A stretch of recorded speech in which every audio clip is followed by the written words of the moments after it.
possibilities.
Here, oh, na oh, adina.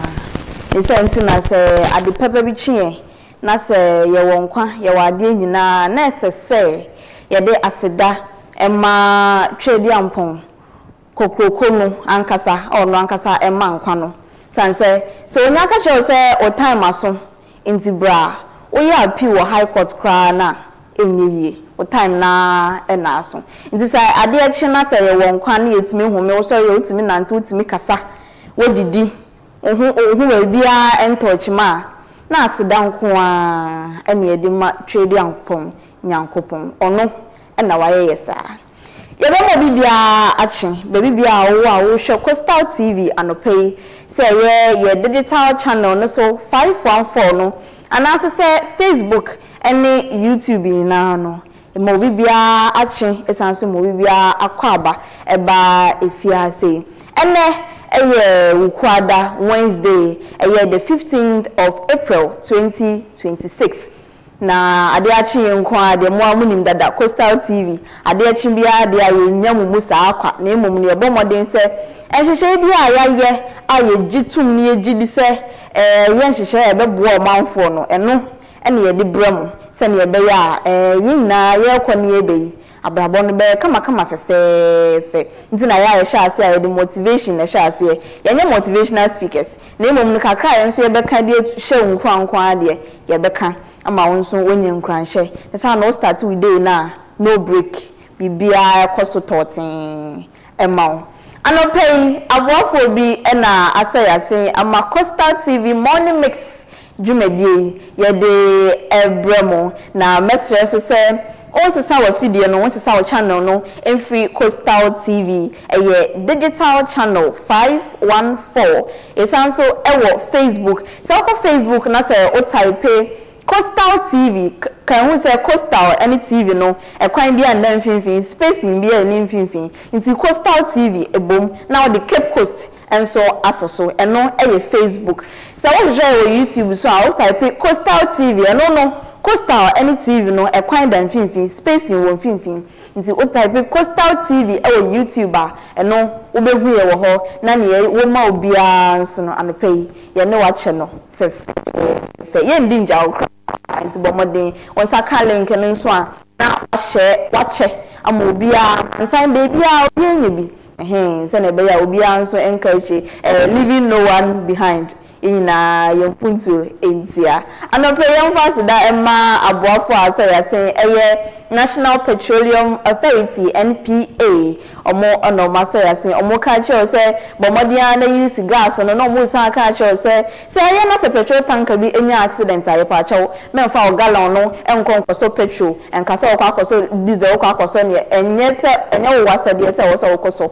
na emom no bomodia na se fire service station bi ben ho a wo be frɛ wo se NPA ankasa obe from no mankasa ababe show ma de fefefe na nkankofa atorenchen bia amfa ama o masem tiawa a NPA omode ma o anopay eno no yemfa sedani bi nso ma the sell gift shop omo so see enkanche say wo pe achede fefefe bi nice gentle bi e de ama odofo bi unya bi wo baby a na odi weni ahyemu wo ho na omo wa chede ni nyina bi say ye bouquet flowers eye packaging a che say eye asort no bibia wo bi all in one ni nyina no on be package e de ama wo say okwa ware so na ya ma o list no akwa to ni ma no open nkofo amoma packaging nice e de ama wo na so say wo person man kasa mpo nto ni ma no mo packaging fa ma wa di say say on betwa ni yopo e de ama wo aseda ni bi so enkoma Nesto Ventures say enkancho say eniema wo de besiesie ofie ama ofie aya akono eniema wo de besiesie ofie ama ofie aya nika ama wo mani agye nkoye bodom bia ofie wo de ene ebomode TV no size bia wo pe bia wo pe size a eye wo no be fompo na o de ebomode na ko Nesto ombeye e de ama wo ehyewa beyi enkoba ne say udemu ya hyehye ceiling fan standing fan air conditioners ni nyina ebi wo ho omode obenye bi wo na de asiesie ofie se na be ya ofie nso ebe ya nika ena ne yenye hwitom bi mu na emum eye water closets inti bowls ni nyina no Nesto Ventures Nesto woni ma bebre wankasa obowura ha bekasa wo ya bresha baga na ankasa Nesto na ne ope bia nso no onsa ebeka ewo ho ye fast na ne bi emma the taste catering services the taste catering services omo na anopeja omo na ya me ne o e kasa fefefe omo se aduane bia wo pe bia no bomoden fa woni kire mu ewo the taste catering services na onsa ebeka as they chat to no enkoma amimens hardware almost in cancho say tiles no open your flowers open your gentle open your etwa official steez ko bomode na ko amimens hardware opesa wo painting udem rainbow colors to say na me pesa me yamidie ya kohwe na wonsa ebeka bibia ya disesie dan say ye tiles say ye ceiling nyema bi yesi efe bibi de nti ni nyina okokwa onsa ebeka bi na onso odi asiesie wo dan na wusi no ama bibia aye fine edi ama abofo yi ene ye de aseda no ebema wo mo anapei mi ameti TV ani mi amakasa bebre yi mi din ede Afiba Essien anapei me ne mama bi ene wo fia say che say NSTs no is on another different level. Once a birthday girls ne there. Say na so mudi birthday ni we no mu me say me di me birthday December me di the whole month. Into no December we no mo show me because me di the whole month. Me ne first for ne sha say ye this to 31st. You call watch night ne ba some will say yes me di birthday. Me say na April for no so ye no. Because since 1st April ne sha say ye birthday o edem if you say when who be because ye ntwa ma TV so mo when enra de no kwa na hu no problem but ye sha say first na ye dia kopim say April ebekọ na wie say April nko na wie ya birthday no oboada nti no gift na ma package no me sure pa say o call the sell gift no unya gift fefe bi a person o de bra mama vi neja o to happy birthday bi the man na de o de money nkranhye ehun bomodin na fa bra ye twa ye gift ni na o person me ma o me mo number me de be ma o imagine say we dey birthday na me de me mo number to ja no worry me service can o me account manager ma forward the about the birthday girl. You're looking so studious, so beautiful, so scrumptious.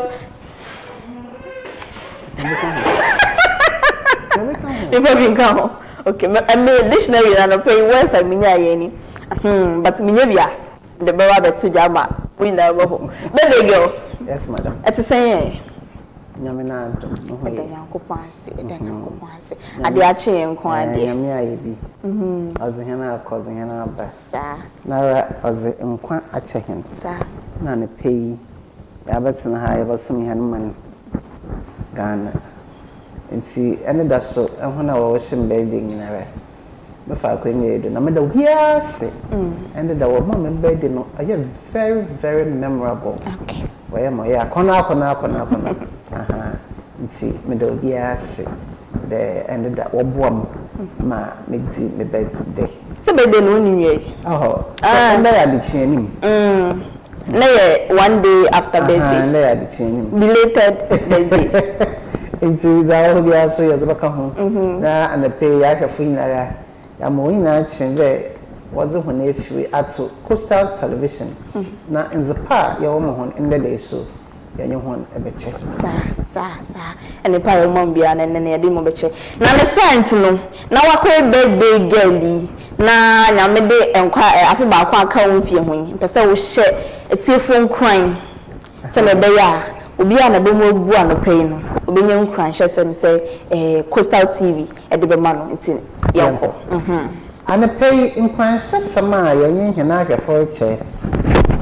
The 15th day of April. Every challenge you face is part of God's plan. Stay faithful and keep moving forward. God will turn your struggles into blessings. Amen. Every challenge you face is part of God's plan. Stay faithful and keep moving forward. God will turn your struggles into blessings. Me translate on. Okay.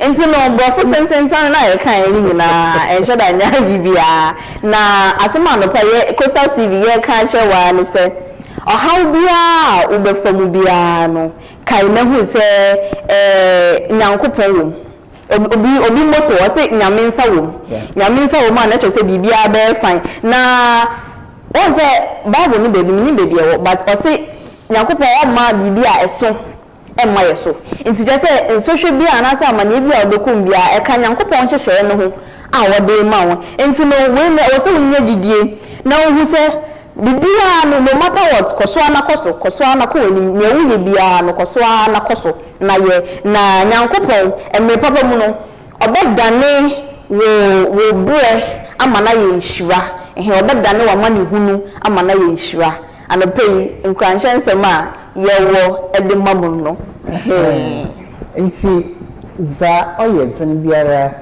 a efemen oye nyankopon ne hyehye ni bia nti na ide benya dezi wo nyankopon mu na akwa akowanyim kokowanyim na nkuhwiase biara a efemen nyankopon obadan aye nhira sa ndedei izi za ne pay yenye henahwefo weche menfensa na man na obrasaido yenko na yankopon dzeyima odze no boko odze na aba asumbe nti ya ne pay ya menka yenyina yano amen ye preacher we na collection na ne yeje no momu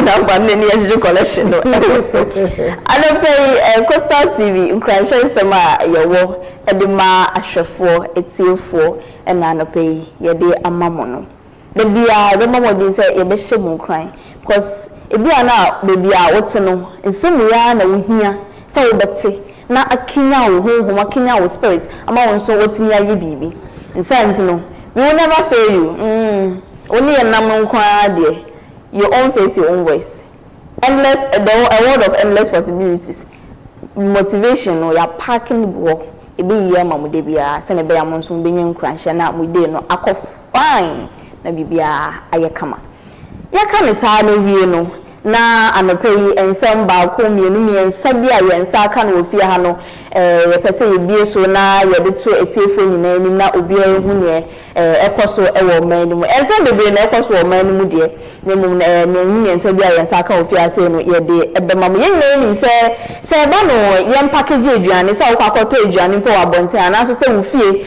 waka banku na wo pese wo tete na de ba ko a ye nyina ye di ye adwuma eye rubber ene rubber ne ye bibia ye san kwan gum nkwan ne ehye ne ye nyinu nyina ye dugu nene no University of Environmental and Safety Engineering Department or University of Mines and Technology UMAT de nhwehwemu bi ababa tuja na nsema omuka wo nhwehwemu nyina mu no ye beda na di ama etiefo ehu ne ekoso na Minister for Fisheries and Aquaculture Madam Emilia Arthur enso e de nsem bi atodwa eba no yen epo ene ekwan e befa so abo epo no ho ban na aboa ye eba no munam emu empofa ho a yetu wo mu ene ne ekeka ho nyina nkyene ekwan befa so ebebo ho ban na enkofo haw bia emma omanfo ene oban mu nyina eso no wacheche mu e de atodwa ene de ya na emu nhyemu nso ye bebo e de amamo sanso ena ya bomodi coastal tv ya hwehwemu na yehu fuel prices ahodo a ewo omayimu Cape Coast ha say ene ne ewo adwaman nso nyina no yakeka bom na ye de beto etiefo ne ahwefo nyina anim na no pay otimi aboa ho na bibi a wo ye bia nso no akoye kama afei mesese obenya bre na waje akunya na nsem no nhwemu no wotie eye environmental and safety engineering department ewo University of Mines and Technology UMAT na omaye nhwehwemu bi afa eye rubber ye de esto eduane enkanka eduane a ehye na owura oye oni city news bon komo no na wo ka se even Professor Eric Stem na o ka se eba no eduane a ehye anka be ya anka ma nyemfa ngu rubber mu kra se e ka no rubber dia de bibi ma na che se bibi a ye binu esan se ye wo chemical bi ewo rubber ni ma se wodi bibia ehye egu rubber ni mu a etimi enane efi kan rubber ni ebe aduane ni eno no so very poisonous ema nipa wonkwa ana so se wapom din na otakoso a eya ebi ensunsanso no mpo wo hu no enne oni be 50 years 40 years na me abomode na wonya nkwatenten na fe wo ba bebre wapom din na eba bebre enra woni city news for etwetwe nkomo no na ode ensemi etudwa na momeyentie bi. If you look at the rubber bags, the plastic bags that we've been using for hot liquid, ideally they are not supposed to be used to store hot liquid. They can be used to store solid and then cold liquid. But if you use that to store a hot liquid, what happens is that the heat is going to dissolve some of the chemicals in the plastic. And these chemicals that are dissolved are now going to be in solution and therefore is going to be in the hot liquid, either cocoa, either tea, whatever hot liquid that you have inside. Invariably, if you consume that liquid, it means that you are consuming the chemicals that has been released into the hot liquid into your body. It would be small quantity, but the more you continue to consume it, you realize that it will begin to accumulate in your body and you begin to see the effect. The effect will not be a short-term effect. It may be a long-term effect that you will see maybe in 10 years, in 20 years, in 30 years. So the advice is that let us all try to stay away from consuming liquid that is stored in these plastics, in these rubber bags. If hot, especially the hot ones, if you can have your own container that you can use whenever you are going to buy cocoa or you are going to buy tea or oats or anything that is hot in nature, I think that would be the best. Thank you. Professor Eric Stem, head of department, the environmental and safety engineering department at University of Mines and Technology UMAT, and Wari Bofu Ediagu on Tintin Tetia and a Midin kind rubber na this store and as a day a Jania Eshe and Quaya Eshe. Yedi egumu no enye ema ya pomuden na esanka di bi po egumu a ebi a fanse solid something ade e solid and also say ade a adwe na odi egumu eba ne sa no dia onkonya ehaw bia ewo ho ntie nyina no ya momoden yentu ye hofo ya pomuden die ehia papa ntie nyina yentu ye hofo ewo sa akwan ne so.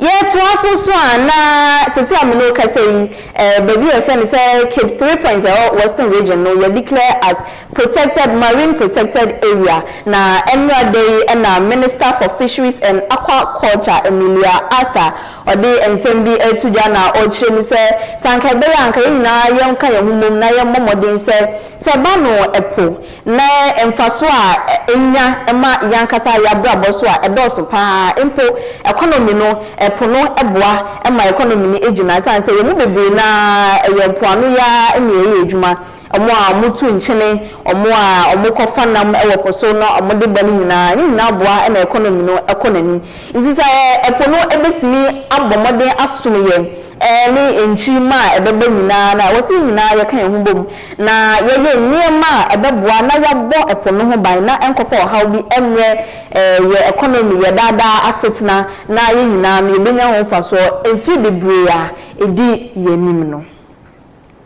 The declaration of our first marine protected area is not just a policy milestone, as was said on this podium a few minutes ago.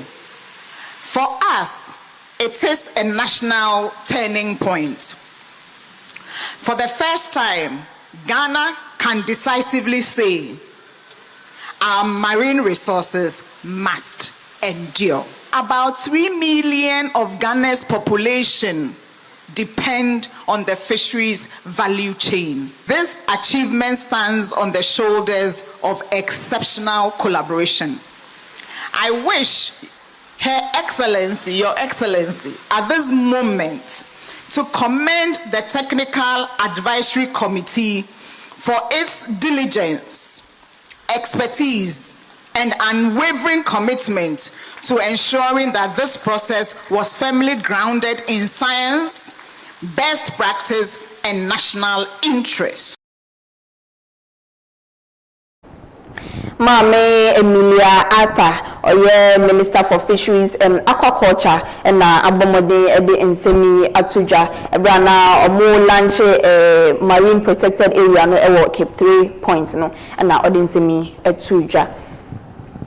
Afeima yambo modena yamfa o go through and also yambo fuel prices ni biso emfanche esefo ni ahwefo nyina se na be ya se no taxi driver wo ko ejuma and also se wankasa ukita o car na o de ko baby a obehu se o se wo bua ho ye pa san se fuel prices no baby ejina na ejina bipo esan so kwa akosoro ebo no so ekoso bebre ntino ese so obi a ehwe na obua no ho sa se na Gulf filling station bia no a petrol no omoton for 13 cedis and 30 pesos and that's so okwakoto diesel dia and only 17 cedis and 10 pesos and that's so baby to say the nab obema petrol no 13 cedis 30 pesos na diesel no so ubenya no for and also 17 cedis and 10 pesos and that's so person costa oil so a ebo no sa na tie wo ho petrol no 13 cedis 30 pesos and a diesel no 17 cedis 10 pesos. Pacific almost say petrol no 12 cedis 79 pesos and a diesel no 15 cedis 98 pesos. JP almost say petrol no 12 cedis 57 pesos and a diesel no 15 cedis 87 pesos. So person call petrol so and so on ubenya petrol no ne bo no 11 cedis 98 pesos and a diesel no 12 cedis 98 pesos. Total energies mo petrol no 14 cedis 49 pesos and a diesel no 18 cedis 15 pesos. Shell mo petrol no 14 cedis 39 pesos and a diesel no 17 cedis 89 pesos. Top oil omo petrol no 14 cedis 35 pesos and a diesel no 18 cedis 25 pesos. Baby to say Zen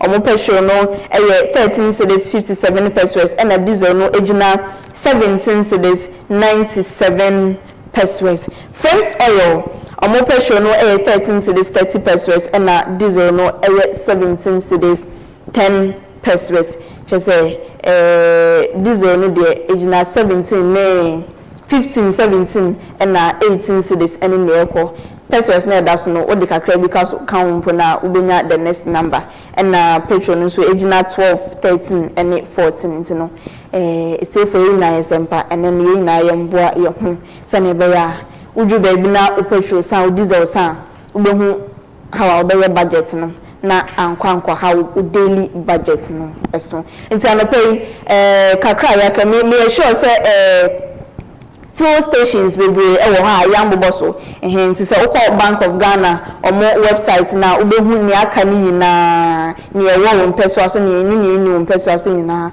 na onso otimi aboa ho esa nti anope kakra yewo ema mo ewo Coastal TV morning mix Wednesday edition women's edition special kra kase bo kakra anopa no anope yezi bremo eno no na ye pese ye twa ho mama vi na ye nkono nsuo kakra ye ba de won krata ye nsa aka no ye ba bobɔ so ama etiefo ehune ekonyina.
We sell gift shop, a place you can rely on.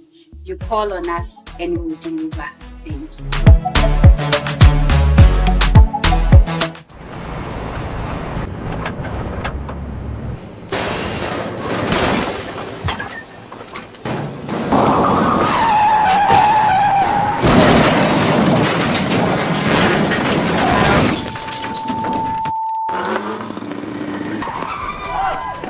National Petroleum Authority say, Mawa Bambo hu hiya ukane. Ain't no, stay back and stay safe.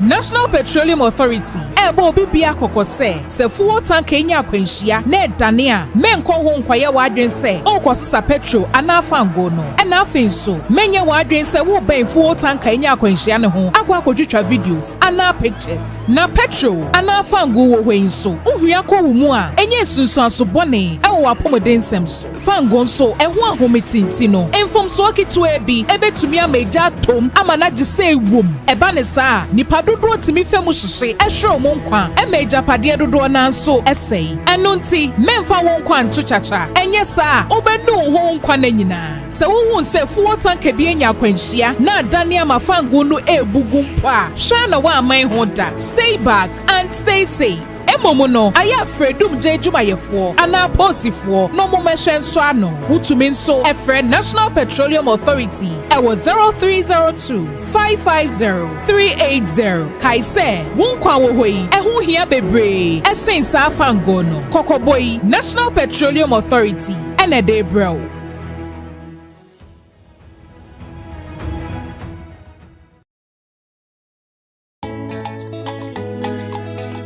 Coastal TV, Jumedi Fufrayada by Yatunzi in Puntu. It's about development. You discuss issues of national concern, issues of central concern, matters that concern Central Region and Ghana. In Puntu Sama offer Capus, baby will be in Puntu Sama offer. Or your one and Asadi, there or Sade, or in Puntu, or the baby on the Yadin in Fubana Nasi. We are no other man. Or your one and Asadi, those in Puntu Baba Capus. One and Asadi, those in Puntu Baba Central Region. One and Asadi, those in Puntu or Baba Gani Minara. In Puntu Sama offer Capus, baby will be in Puntu Sama offer. Or your one and Asadi, there or Sade, or in Puntu, or the baby in the P, and a Batanasi, women down of Pediara. Live Ever Coastal TV. Coastal TV, your own face, your own voice. No me yesi machara yesi macharo mewe fiti tanya famudi yesi mi atu mi yendu baby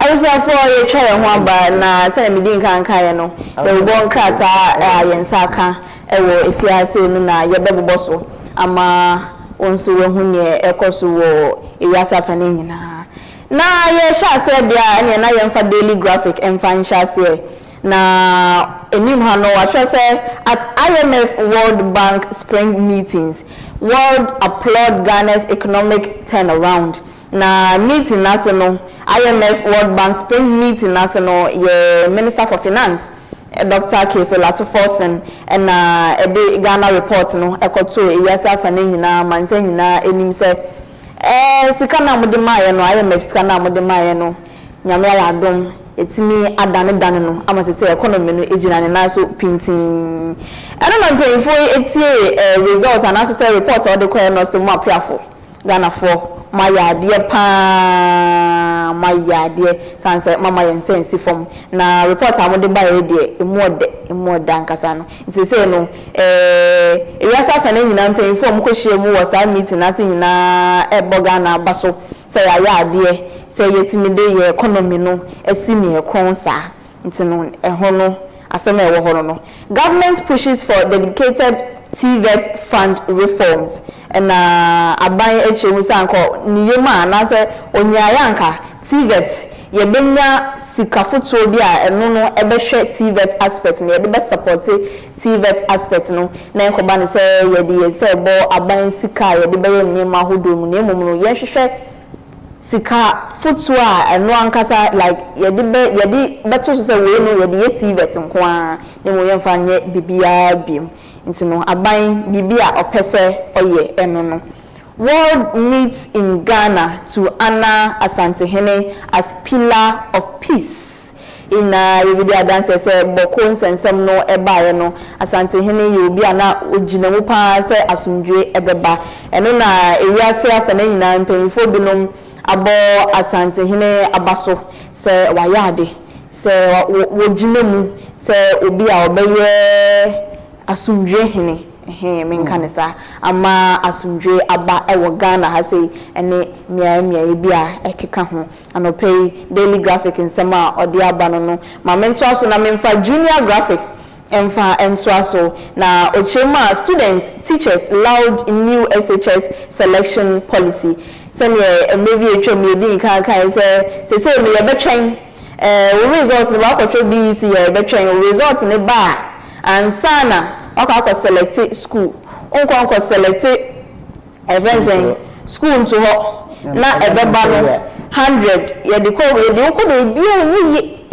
be bi a enyi na fe wonna mu ye hu se emfa nko bi na fe wawofo na omu ho akire wo na emom se ye betwen eba na se we 50 a ni ahwehwe school a obekọ na ye do akọ eba na we 1 6 7 a na so wa school na wo dia konti result na be chire school abeko no eno na adisuafo bi ni achechefo be hwem se abanya yade papa mo piafo na eno na waka no asema waka no de ne kwan so a eno no nti an page na graphic there ono so there abano yeah Afiba mama fa the new crusading guide ensodo na new crusading guide and pay other ex gratia payments blue Shraj probes at Folsom. The finance minister, Dr. Keso, at Folsom, no for in that. And Shraj is so probing offer ex gratia payments. Okay. And you have some other bay, some who demands detailed answers from Maritime Authority. In some more. Inti kan maritime ho asam hen maame Emilia aka na eyiso na Samuel Kuso da honorable nso oje nchiremu afa Maritime Authority ho na case no na fida se ya je no the way just some no onko ono na nka yeka de nya obi ancha baka ho asam mu che pa nti ye bo hwehwe bi na mbepemni ya ka ho asam we fia ha sa private developer takes over public school land school land no obi say no da land school is do no and obi akafa ma hen minister for education nim for you that crusading guide enyim ha no so and pay was it aba the inquisitor near this was na economic recovery I will say World Bank hails Ghana no amedinka aka wansam World Bank ebo Ghana abaso say yetimi ama economy no emu ayedin na ejina yie eno no the inquisitor no pe ono so report e wo ho they are collecting cash from illegal miners. Amenfi East NDC chairman accuses MCE and police commander. Amenfi East NDC chairman and say no wabo MCE and the police commander wo Amenfi is omukodu say omo jijisika every illegal miners galamsey for no eho na che say edwuma anke yede hye omo nsa say omo hwe na illegal mine eto ntwa yente nka bi ebi mponka wo Ghana ha say bi mumpo no omo nye say edwuma no na emom galamsey for no ediska ba na omo pocket MCE beje na police commander nso age nti at the end of the day omo nyina abatement of crime obi an stop ni yonko obi an kan je illegal miners ni so omo njai sanse omo jisika ewo illegal galamseyers for no eno ni asama Amenfi East NDC chairman Raymond Nana Eba eka so enokwa na so enokwa ni de nchichemu ne emre ne nkrabia na ebetire na eno so ya asama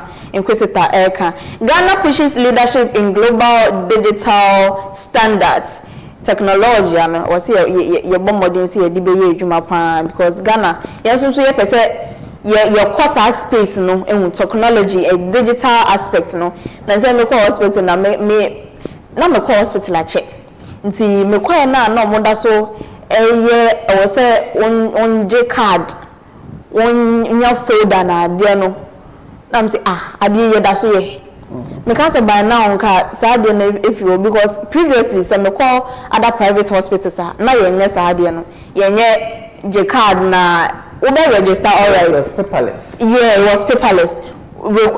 Report no carry farm. Okay, ma. No, I mean, quite to folder. Oh yes, omo ye, ebi mo ye. Ebi num, eno mo nyina na. No, obey there. Ekwa wo na see where you are no. Was information transfer through the system to the doctor and to the extent that my last appointment when I was sure on in a book be full of more next appointment. Oh, okay. Now that but we don't hear bit me digital, I mean computer and so Excel but it is what it is. Okay. Over 5.3 million malaria cases recorded in Ghana in 2025. Dr. Hilarious Abiu, or your program manager at National Malaria Elimination Program. Onuna a report about the just over 5.8 million. 5.8 million a become a bossa malaria cases and I recorded Ghana has a year 2025 a tremor. Na nini na so sanitation no. Sanitation na yenko yi no enne ma we nyina eba no ye taking of sanitation na malaria mpo ye nti ni won go for maso mo record malaria sa so every day dey be ya kan answer because a share ball no fifie na di ko go gata ni ma gata no be check sa di sunu ta onko na nsam be be no ya ifi na de be china sha ball na di ko gu ni na gu awba no sa so bi o twa obo wani wa se ne ya so ne say ni papa ze bo ne amene se sa ko fo ya so obo san so pe net model yeah nti mosquitoes no obo gwa ho de my gwa issue anapa we take things for granted sir aye nwe wo fi na asese oni na ese gata no is ko gum am nsuta odakọ ba we fi the nsuta ade no cho ntanko anko That an emansu anya mabola. There's a part bimpona say minimum second of how moye dia but baby how mo de nkanta mi hihye wa. Say be solid waste ends being fair. It is all the guma oh high April aban. Oh high. Nti anope inquisitor no so na dia aba betu dwan no. Mama fa the insight inside na insight enyim ho. Yan papa Kweku Trump. Yan papa Netanyahu. One for you da ha. SMD calls for end to Middle East war. Kwa orokodo wo kwanaze ye pohoncho adwebro. Usanda za orokodo no oba fati yazi nyina. And some orokodo no Ayazan parents yan papa Kweku Trump and pay yourself. Ai. No yan papa Netanyahu. When the bells and then answer papers and baby or papa Pope Leo or Kabi Trump there, I could draw peace. No, yes, I don't put near Trump, dear. No, now some Trump, but I can't fire up a one. Oh, the good Trump, no, you want Toshe. Pope Leo or Kabe, fat agro, peace, as some day. Papa Trump is announced as some ground to peace. Okay, can I get out to the Pope? Still, a Pope with a modern here, one clinic say near Asumge, into the Kweku Trump, okay, no put it. I don't find a shame, more kind of Asumge, into okay, the young bomb paima, yes, Asumge. Now Trump is Ariano. And I'm also for you as a Pope, and I'm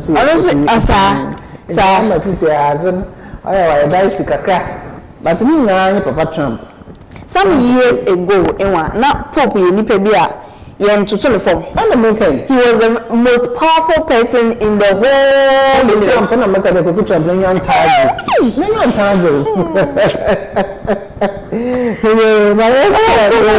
Insight of that why the Iran war matters for African sovereignty and stability. I don't know how 7 years came. Into all the match, in some way, Hendy's overcost, to affect us. Power interruptions necessary for transformer upgrades and power stability. Dinapo, the Minister for Energy, Honorable Dinapo, not for in the hair, say power interruptions, no, or because I mean, I want to know what. I was on one country. I never 5 times. No, the same line. Yeah. Because every 1 minute, what did you say? Yeah, I must say. Because the way now on yet. Essien Bank will get $100 million loan to hit gold fields. And so, some American US-Israeli war on Iran could trigger food security.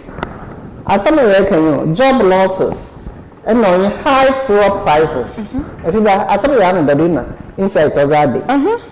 Into food security crisis, job losses, high fuel prices. Into Iran war no. In summer of the Baba, a billion and a pay insights all Bohundo or the Cheheni. Young for Ghanaian Times and so infant was well. Was it street drug hawking spreads? Pharmacy Council, FDA to clamp down on offenders. Is it an uncle for openly or more red? And then the back of my friends saying, Chalmo. Shisha. I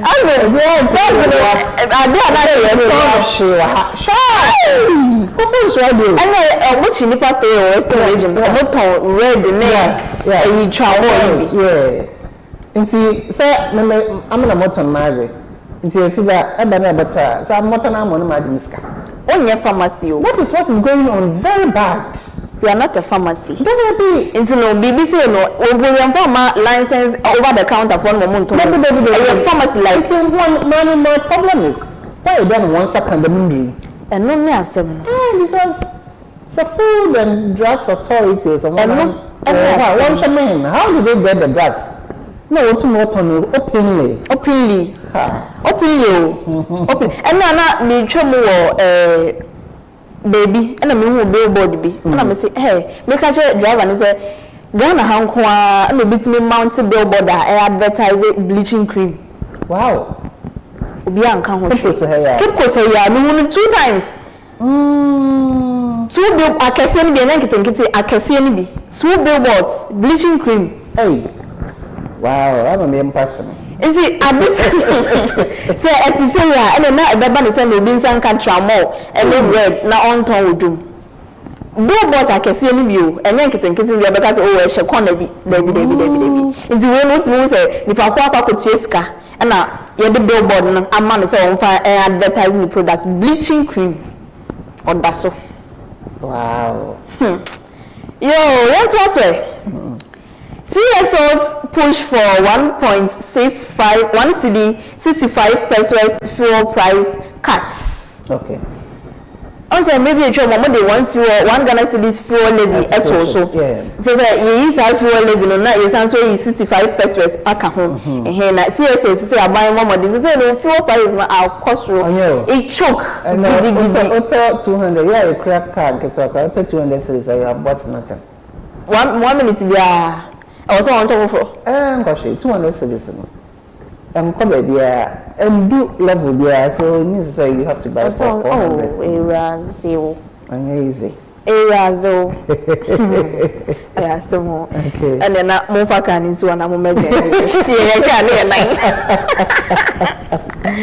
check EPA permits before mining approvals. MMDAs and Yasho Munkwan say Obia Momodi say mining permits and as engineers and planners or more permits no or more checking ye thoroughly and sana or more permission and as approval so more cost na or more down mines no and ejuma. Minister set up committee to probe UTAG allegations and so ne education minister and sensembi elkoso na watching say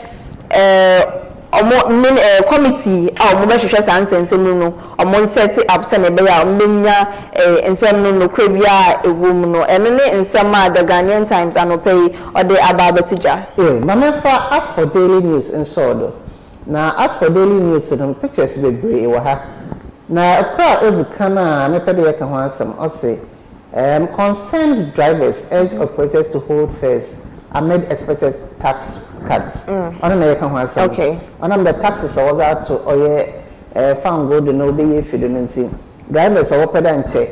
What to ahinti ayinimono. What's one hold on? One train na tax cuts no. What's be obabado. Okay. The Minister for Education no for the ha. Over 40,000 apply for 7,000 GES recruitment slots. Over 40,000. Hey, it's honestly no sense. So we reporter no, we reporter na man when I pay the way teacher ejuma. So if our licensure certificate, then you can go ahead and apply. But if you don't have it, you can't go ahead because form sinimuno. That's what the state there our licensure certificate. Into na and pay. As for daily news, by the 40,000 apply for 7,000 GES recruitment slots. Anyway, so Kumasi traders issue ultimatum to government over delayed KJTR phase 2 programs. It's KJTR for one that when you are aban onshare na phase 2 or KJTR eduma warrior no go Omamozana on share among Ghana imports cases rise to 1,062. Hey, imports another one. Espredio, Oka Esrona, not the one. And Yasam Kitwell cry. Hey, no, they share. Share. Mahama to launch free primary health care program on April 15th. And they are. Oh, okay. Minister for Health, I better any press briefing, no? Okay. And see, not today. I'm paying and got some in there. It will do as some papa do. Only is as for daily news and pay on the sort of way. Now, Mama B, free primary health care now, no, some cacao. It's answer, make us a hospital, and say, My health insurance na nka ba hwe. Appointment card. Oh, mo say you make sure appointment for review. Oh, mo ka say me nkopo bi mfam bra no. Me toye. Almost how much checking my glucose level. Yeah. Which and it was just 7 cedis. And if my health insurance can't cover 7 cedis, then what is it covering? And it's actually wow. And make call private hospital for the bobo. I think they just collected it for formality sake. Man, because NHIS receives now the man zero nothing. And we're into actually. Into a hospital or there is special person. Let's say now most about the free primary health care. So let's wait for the luncheon. So if you know man penny bay. Oh, now I have to join and spend see you now primary. Mama meditate in the power my house. Women in leadership. Casado. Yes. Silent struggles after birth. Yeah. The hidden reality of postpartum depression in Ghana.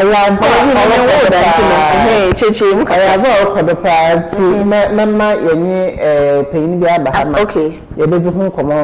Maybe next week. Okay. Postpartum depression. Mama Canada. Okay. Away to and some. Now, it travels to the extent that I'm sure you're better than you can say you are. Me too, I say. Wow. It didn't want the oils and papa. Nti only away to and summer. It didn't want the uncle postpartum depression. Yes. Wow. Nti nimpa is over from before the said you are. Or why you on a safi. No years and papa. Nti yabama in the phone abaha. I mean, I demand into my trouble. Okay. Mohun purpose, Muhi and I'm a troy. May noting it down. See, I mean, I demand the next week, able to now. You are afraid in the phone number. And some doors. Mr. For some doors. Papa. And see, Ebama, Wabana, Abache, Mary, and I for so a check. You, Kate Ado, or your journalist, broadcaster, and public relations practitioner. Yeah. Now, women and leadership newspaper say the woman defining how Parliament speaks to Ghana. Yes. The last time the last time I say parliamentarians no some consider Parliament no person mo ni Ghana for ending command. Brofo no ya too much. Brofo kese ebehuna asem kakra bi anko be cheche mama ya ti ase no dey akofa baby this okofa dictionary. Into the ordinary Ghanaian onti asema nipa ko no e kana se. Onti ase we know I was not much because my should be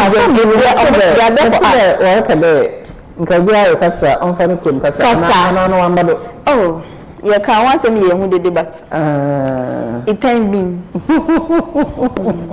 okay. Yes, was way. Alimony ridiculous question mark. Nana Oye blast court over divorce ruling. As a man of paper, and so I don't afraid you the phone back. No, but changing. Mr. Phone American, Mr. Phone want some of it. We be what could be able for him. We be able for him. Into your remains of phone back. No, make our shame me, Jadia to hey, me Jadia and Chakran. You better, you better want some. You better want some. My namesake Biswa nominated to represent Ghana for key AU Child Rights Committee seats. No, I come to Mat. Not pass. Na Susan Saba Oba Kukudu Febi I say no yabodi din say Uncle Jina Ghana enim Ghana name Ghana name. Yeah, Ghana name. Ghana name. Oh, where is it? Fans and Uncle you train us also. Boy. Uncle Ghana name. Now, AU Child Rights Committee be assay. Now, I want to soon near my. Say no one. I want to soon near my son. Because child rights, I just said. Child rights, Rachel say, I'm Bophobia found you. What's it? I'm Bophobia of our deal. So, when you ma na wa asem ko pie police station a wo ho be chill pa wo be just say e ba and also say wona wona net wona wo taduane mani di wona wo hye na tawe nti no I'm sure I was able to pay those who are now sister police station. I am fine. So say you know you see us animal way. See women and leadership. On also need the idea. Mama for the informer in Sodo. The informer Nozaba GRA boss halted payments to SML over controversial contracts. And see GRA boss no for Nina other aim have fair. Rusty Dunn challenges A+A. To prove land grabbing allegation by Mahama appointees. Yeah. Wow. Oh, 20% tax on rent allowance. We are not responsible. Interior Ministry clarifies. And when I know that about person no work rent claims bills and some now then. And I pay the Interior Minister for in the ha. Okay, we are not responsible. Be can answer 20%. Monkey they work, babu they chop. Police gunned down 2 armed robbers after attack on Momo vendor in Tama. Hey, that means I mean, sir. I don't want to record the Momo vendor sees or bread. Every watch, every fair teacher deployment. And also that what's that buying? Traders give government 1 month ultimatum. KJT and Sansamara. Na iso the informer or the abotum awaha.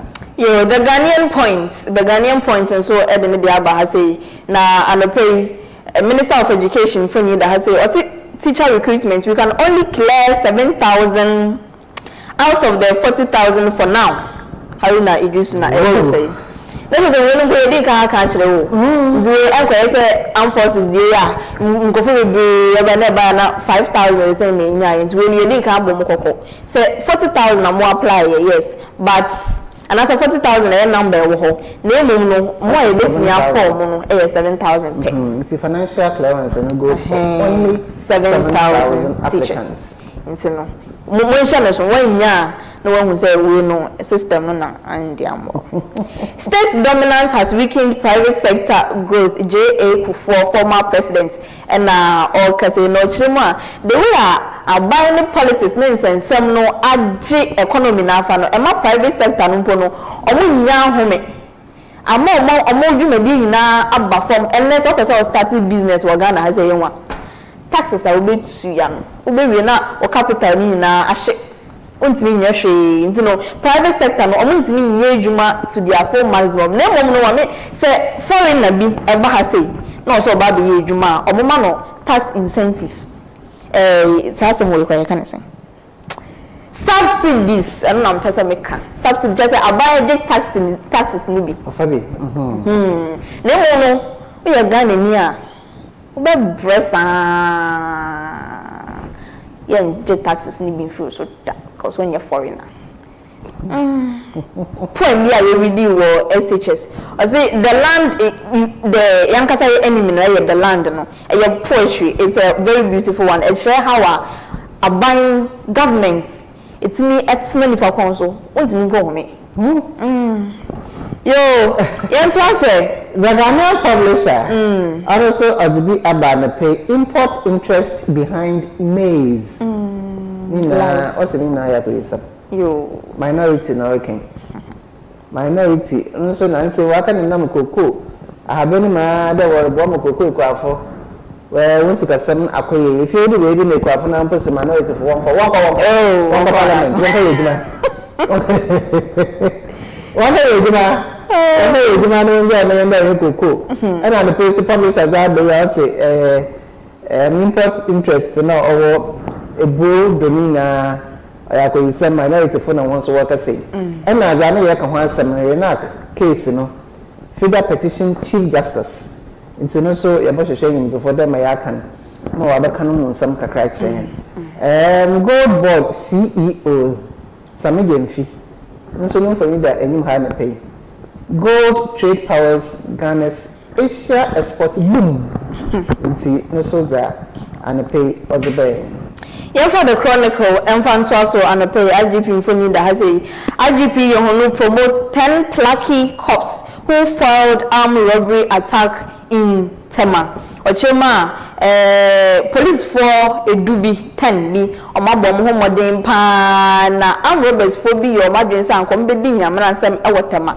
Sa police for a dria come once a meal or mobile ye jumade amasa armed robbery attack no ambaso. The sentinel IGP wa mo post so mo promotion e wo police adwumanim no ne nsema e wo ha sei na Baba Amando remanded for allegedly altering Mahama and others photos.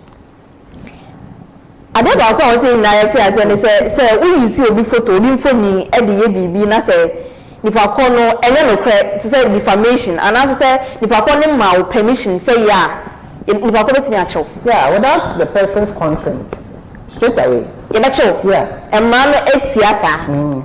Ntina so wokọ you be fly mo events and na mo dey celebrate be fly at so because we person conform bra at the end of the day na say ni ba ko no we ni wo hwe ni ba ko betimi asiu betimi asiu big time number we lose we sika nyina nti nyina ye nhye no so sa na sa sense we so na eyenzen be person you educate the public upon na maminka we answer ni atwa so say ayana say media house be you reach out to an institution say asem we na yati and say we we na course you person you educate the public about it na say you reach out to more more a positive response because nina is for the public good you know when you na say na be ya public no ebi name there afa because the name be o han ke betimi avoid it betimi prevent it but you reach out to mona say mom why in that aspect na yentimi nya ho hwe enwo ye betimi about the can wasem but mona mo ye expect no mona mo certificate no say mo ye expect no nti say you reach out to mo say mo boy na ye ma public education e wo bibi ho a ye sere mo ada mo boy na yentimi endi edwuma sane yestene fata na public no mo so enya so emfaso nti eno ne asema no pe ni pese meka nti ebetimi atoa newspaper review no so I say all right yo mama find the overseer insodo na the overseer ni mo do abrantie bi the whole 49-year-old or finance minister of Benin on the CCA presidency. Wow. Yes. So, I'm not the president of Benin. Oh, 49-year-old. No, a finance minister. So, 94%. Wow. One or two. So, you can imagine. And the opposition yes, it means there. Or finance and papa, woman, 94% of the votes. Now, other president of Benin. No, for you to have a fair. You also na other Ghana 6 with stronger World Bank support. As finance minister meets na finance so World Bank about nti ne isi wa ma sisi ni dwumezi akwanyim nti obobo magana so yenya nzama aba hen kroemu ambe zaodo na yaka ni na sabe ikunin sam yaka nti mpocho bitima akodo yo because just the daily just and the day twice and the pay na ato forcing in the house. Oh, now saying ato is forcing. Ato is forcing because I am a from Papa about. Oh yes. I can't say baby be for fuel prices. Yeah, it's a fuel prices. It's choking. Okay, for my BBA baby.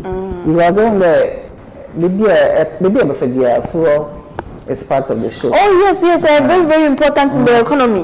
Production, everything. Yeah. Fuel, transportation. So transportation costs more your economy is stagnant. Charge probes are forcing over gratia payment. Charge and more probes the other way the investigation. More investigating at forcing over gratia payment via sumasi bia e wo say ye hwe na yi free ho drama in court as Baba Amando caged over Facebook posts na so be true right time na so you see the word da tumusa no ayedin papa tese when ye din mu ko a ya so no mu se na akoma so no mu no oje no mu bia nje enya do betimi adwane efri emranism yo feeder petitions CJ over judges conduct in RNAQ Renak divorce case no that some no people bia kan aye people bia kan ti aye yo sack ECG engineers over Ashanti region Dumso NDC chairman Augustus Nana Kwesi Andrews NDC chairman mun no kan ay o se ECG for more Asante Mantom Dumso na amoye no aso obi abo no te switch no ho na ya no so into what yes sack no one permanent ay quick okay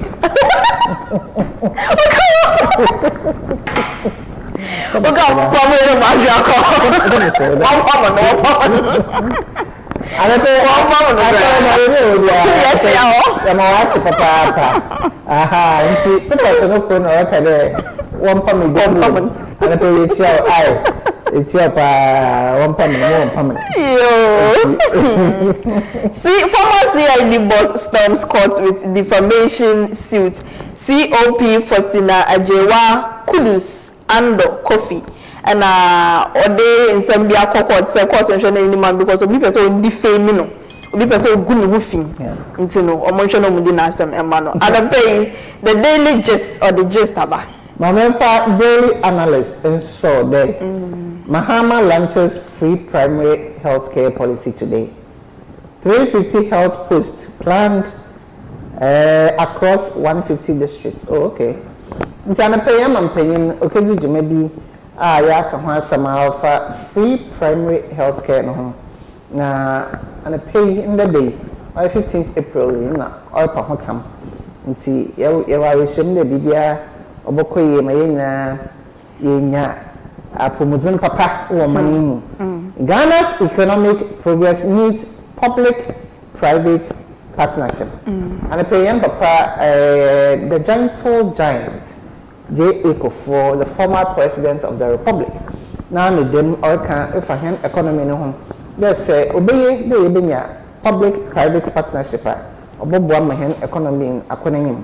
Anywhere so was the minority leader for me about to her or Essien Alexander Afenyomaken and Orica say circuit court judge then same year according in your anjo na Afenyomaken Alexander Essien as an anno atomobi unpaid teachers threatens massive protests on Wednesday, which is today.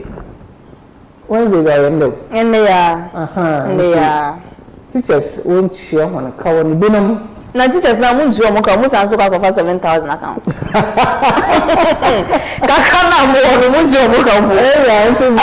Yeah, demonstrations na the ka for 7,000. One mo wo pay it is in yan for one mo bu dani.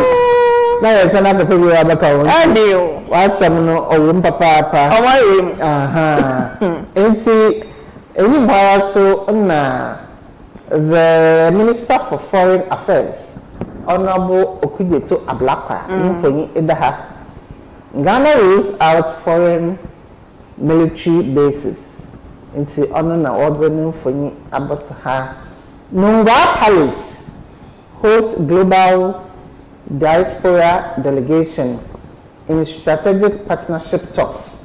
Okay, Asam Papa Dodo and a pay no so the daily analyst or the breaking. Yo, the news center or the detail driven news na MTN Ralph Mupita, president and group CEO of MTN, and or say MTN opens to partnerships to build data centers in Ghana. So say no MTN or more be say one person no more partnership no more juma in the form of partnership now data centers Ghana has say no you are welcome for partnership no fabra na data no crown so ya mama na enye and another shikakra oh data no shikakra na data yet to data 3 minutes now she load the abasama Risky health trade-offs. Government abandons agenda 111 for 350 health posts. Okay. Free primary health care, yeah, can want some. Before so I can't want buy person or any person see 350 primary health care centers. Ghana has say abra ye wo agenda 111 hospitals that previous governments no ebinum wo sie ebimpo aka nsinzemu na omu incomplete ye but ye pese see new health posts Ghana has say. Okay. Think about it for a second. Oh, you're drawing home for 1 minute. It's so saying. Oh, not easy.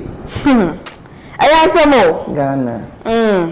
Yo, coalition of think tanks proposed 1 CD65 pesos fuel cuts. Coalition of think tanks where the manual to be say fuel 1 CD65 pesos fuel cut no more than na omonye. Gold trade fuels Ghana's export surge to Asia and then the Middle East. Ochema Ghana your gold no ye do hu dwa Ghana has say hu sika no eboa and also say gold na nkasa so yetimi export bi ekọ Middle East any Asia nyina nti gold na ye bibia akwakoye exporter hu hia ye export ekọ ho nyina no. Strike against publican AI not called off according to forum na omoye no. But I thought we were transitioning to digital technology ni ade. But I didn't say AI nankasa is not you can't use it for public services. Ade also nipa ye. So there was this one radio station be somewhere we a particular place and now I'm using AI for broadcasting and viewers never got to know about it until obi call her no we say hey na say nipa mbu ni ha no AI no more I call dia na say no want me news ni ba ni yan say nipa ba ko feed it to the AI na na say man news na say ma nti radio nti obi ehu. And this is not accepted at all. It is against the global laws at all. In the news center now, and also some more there. Yeah, Mama for the custodian and so over 100 teachers left Kushegu over housing shortage. Yeah. Did you say what child you Kushegu now with you? That is teachers in so me also a shiny account. And to each other when you're done put them. Now was 7,000 back. We're not able to NDC government in cover up arrest to divert attention from LGBTQ pressure, oral and 24-hour economic failures. And see, no one's on some LGBTQ, no one's some more. 24-hour economy, no one's some more. Oral, no so and no so no one's some more. No, sister, I open or divert attention if you holding and see the now was a for me be a Google in her. I'm not going to a black at the ha. I guess Donald Trump or cover up Epstein files now or the Iran wars. Okay, as so the custodians by Jessica diocese gets new bishop with calls for unity.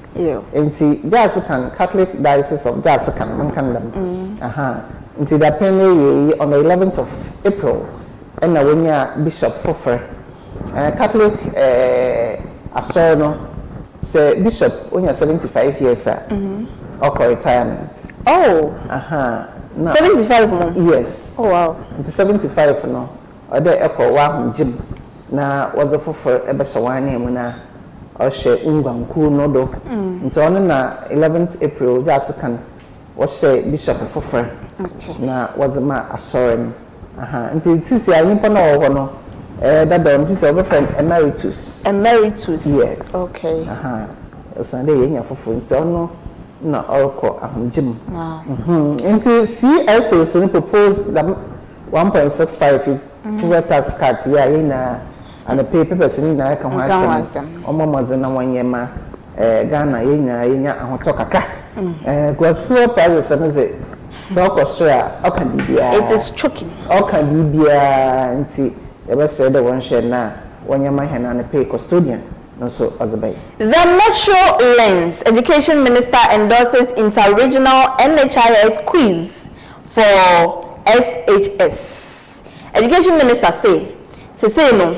About the NHIS National Health Insurance Scheme quiz. What the other else? No, no, I Ghana has say. Or shark quiz. Your National Science and Maths. They say about the NHIS quiz. I Ghana has say. Yes, Empire. Yo, government killing local farmers with imports. Another imprint because watch that. Ghana has a young casa farming that tomatoes, meko, jene, potatoes, name ya kika na. Now so na come say abai we nko abai ye import bibi ye import matches, import tomatoes, import jene, tomatoes na e ho asem ba maybe Ghana fo bi enko ka edwan. Ye import bibi and I don't impress say come say abai we no or the imports or the new local farmers no. Omo mu nya ho me kra. I don't know some worker. Okay, Metro Lens so name some or the abani bini. Now I'm very satellite and so that anywhere as I using can part on some S-Gracians and someone at all is false and new for you the hack. After your marking reduced court decision in Baba Amando case. Oh, I don't send any watching. Oh, no, wasn't queen no, you do a kind. Okasapa MPP nya branch ya. Ubeko. Communication. Aha. Ntano na afanye ma ka de ne bill no. Amde wa farman. Before then abonye ono so woye no. Ono so sa. Ono afanye ma ka no ye onya bill no man. Okay. Aha. Ono so watchen. Na okaye man but baba wana ni easy. Baba Amando. Nezo one farm man. But me was saying this. Court remands Baba Amando for 10 days. 10 days pay. Okay. Me was saying this. Say Afiba marking say what ni di kan ya. Ni me di kan ya. Obi ehun ka edwama na hey monya no man ko. The minority leader. It is a very understandable. Say your kinds na say wo be no ho akwa edwama. Okay. Where na be wanyim na akobwa. Na akobwa. But say wo ba no wanya de papa na say ye kwachi na. E was by force na nko jibeli man. E ban anya de papa na wa achem. Nti so what you be a me lawyers but me there nimpa no or who can do okay. That is what I know. Okay. Nti so the bill and actually the no sense some can so. No be there waka. Nti e be process for court and I be there on a bill no. Okay. Naturally to my. Okay, now what I sort onya the ban. Onya the minority leader obobwa ma mfanda number. I just feel like sometimes you enjoy more kakra. Next time. Oh yeah. My personal opinion. I am from baby a bad son. Okay. Na say dia oba na soyes and aka. But until na BBC na say police ana from abandon the man. Bad son was oba na but so yeah ni na so yeah mbagana o da ma we mbe so. The better version, there wasn't bay, wasn't local. Wow. And say, but I'm only able to make to now boy. Emma said you a banner in your new edison. It's so medicine, a diamond. Because I'm not cranny and your crown. So you are crowned to me, say, war. A quenya, a bit my boy, and quite my and bail, why not? Now we are another, I can order soda. And see, no one says some satellite and a pay, not so other bay.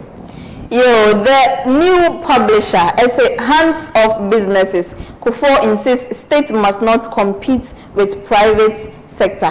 As a man, no. In this area, states share private businesses. Because Ghana has a best starting business, now I bring like we starting business. How many general and nice no? Taxes not doors. Yo, 30,000 classrooms without teachers. Mama V, teachers need say over 7,000. Yeah. So say no classrooms are need teachers and also as reported by the new publisher, 30,000 classrooms. Afiba, what's it? Clearance, it goes for 7,000. It's even that 23,000 classrooms never can be ending. Over the accommodations. If you put a moon to a Mokaya, yes. And Kusho go or something for when you don't know what them. Easy. Yeah, Ghana for you. Attempt to bury 5 months baby girl alive lands apostle in cells. Good. Okay, Mami Chesham. Also, for me, I say, Uncle Power friend or person, or young one, the end now fire Holy Spirit no Uncle Fu Eshono. Sana, or an audience uncle, could see no, see Banama then. Or for supernatural powers. Send a bear dashing Obinia powers now, or man in Saswa na ujamming. Damana, okay. Sana report Niche. Okay. Sana report no Eche. But Namia Dum Obiba, and your uncle's on one episode and Obiba. And see, other side, Jamuno baby. I don't put me as America. Oh no, Impano or Kahuma, what's her nose? I don't know, but somebody was defending him. There, Obino Obasohan, so that if you're not in your home, no Kitaba. I mean, into Bano, none of the doing Kaka. But I'm the one into no. Okay. And I will see into unit committee member be no copedo. No, now higher way than one also I'm afraid and the over me and now whatever no. And now if you may and say unit committee member needs no one was now so you pay us a see me. Because and baby na me who picture on say baby and who put then you so shame. Fair photo the Maya. No you the job of only my innocent baby. And so I'm not question I'm maybe saying there. Where was the woman and where was the mother? No he. I mean mom who the American man beside me some then sit a man no one that me brain no was about what you see. No. Because I go see about some miniature so better if you no. Into mommy no what here. What you benefit me some the benefit. Now into anchor here then me ban hospital. Sabani ya Barton. No, we know the power of Mr. Maybe no one for no call when you can see what that only. Please for my idea. Why are the power? Munchen in lesson next time. Who we buy uncle, my man, hello. Okay. The new publisher, and so the other one. My for daily statesman and so though. And some of everybody now or her unpaid teachers threatened protest today. And they are today, yes.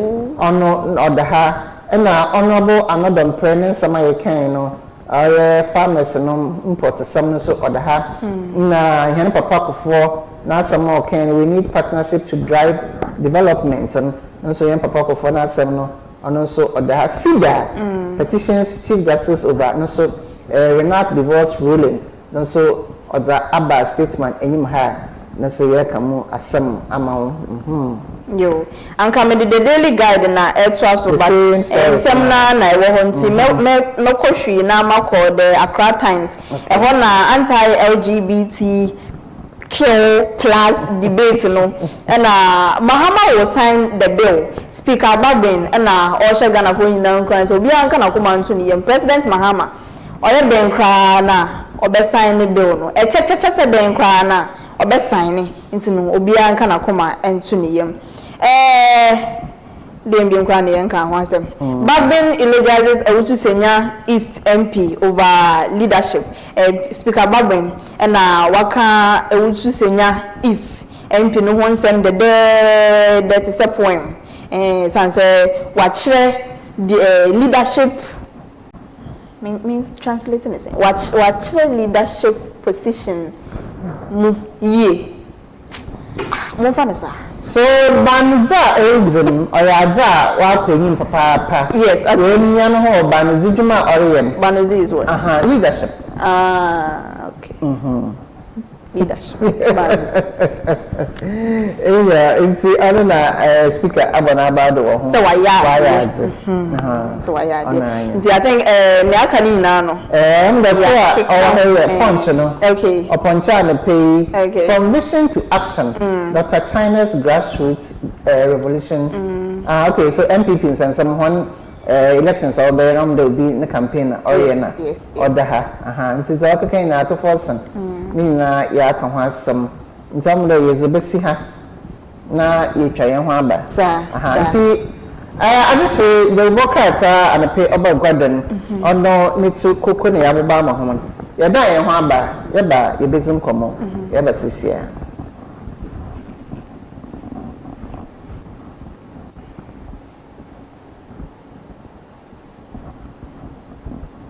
I'm here.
National Petroleum Authority say, Mawabambo hu hia ukane. Ain't no, stay back and stay safe. National Petroleum Authority ebo bibia kokose se fuel tank enya akwanhia na edane menko ho nkwaye wadwen se okosesa petrol anafa ngo no na afin so menye wadwen se wo ben fuel tank enya akwanhia ne ho akwa kodwetwa videos ana pictures na petrol anafa ngo wo hwen so ohua ko wo mu a enye sunsu aso bone e wo apomden sem so fango nso eho ahometinti no enfom so okitu ebi ebetumi amaja tom ama na gise ewom eba ne saa nipa dodo timi femu hihye ehwe mo nkwa emeja pade dodo na nso esei eno nti memfa won nkwa nto chacha enye saa obenu ho nkwa na nyina se wo se fuo tanka bi enya akwanhia na adane amafango no ebugu mpo a hwa na wa aman ho da stay back and stay safe. Emomo no aya fredum je jumayefo ana posifo no momehwe nso ano wutumi nso efre National Petroleum Authority ewo 0302 550 380 kaise wonkwa wo hoi eho hia bebre esensa afango no kokoboi National Petroleum Authority ene de bro.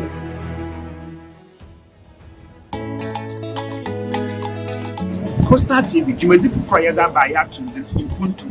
It's about development. You discuss issues of national concern, issues of central concern, matters that concern Central Region and Ghana. In Puntu Sama offer Capus, baby will be in Puntu Sama offer. Or your one and Asadi, there or Sade or in Puntu, or the baby on the Yedin Fubana Watanasi. The way and what the man. Or your one and Asadi, those in Puntu Baba Capus, one and Asadi, those in Puntu Baba Central Region, one and Asadi. Those in Puntu or Baba Gani Minara. In Puntu Sama offer Capus, baby will be in Puntu Sama offer. Or your one and Asadi, there or Sade or in Puntu, or the baby. In the P and a Batinasi, women down of Piara. Live ever Coastal TV.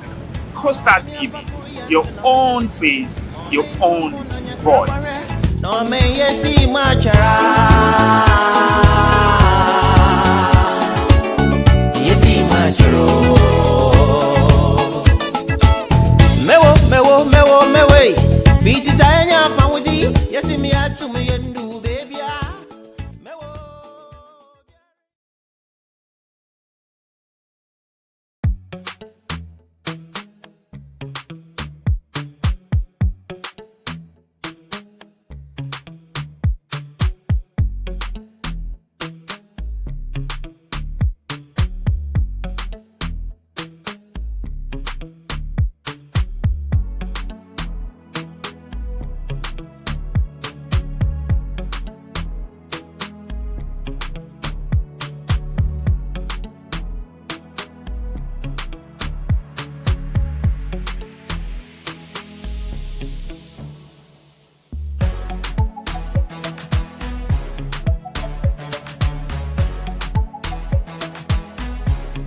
sell gift shop, a place you can rely on.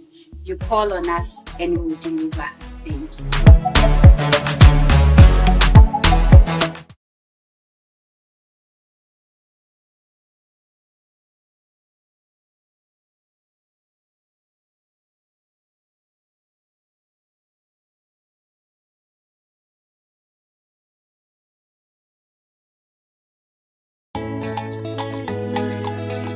Coastal TV, Jumedi for Fire by Ubuntu. It's about development. You discuss issues of national concern, issues of central concern, matters that concern central region and Ghana. Ubuntu Sama offer Kepus, baby will be a Ubuntu Sama offer. Or your one and answer. Ladies and gentlemen.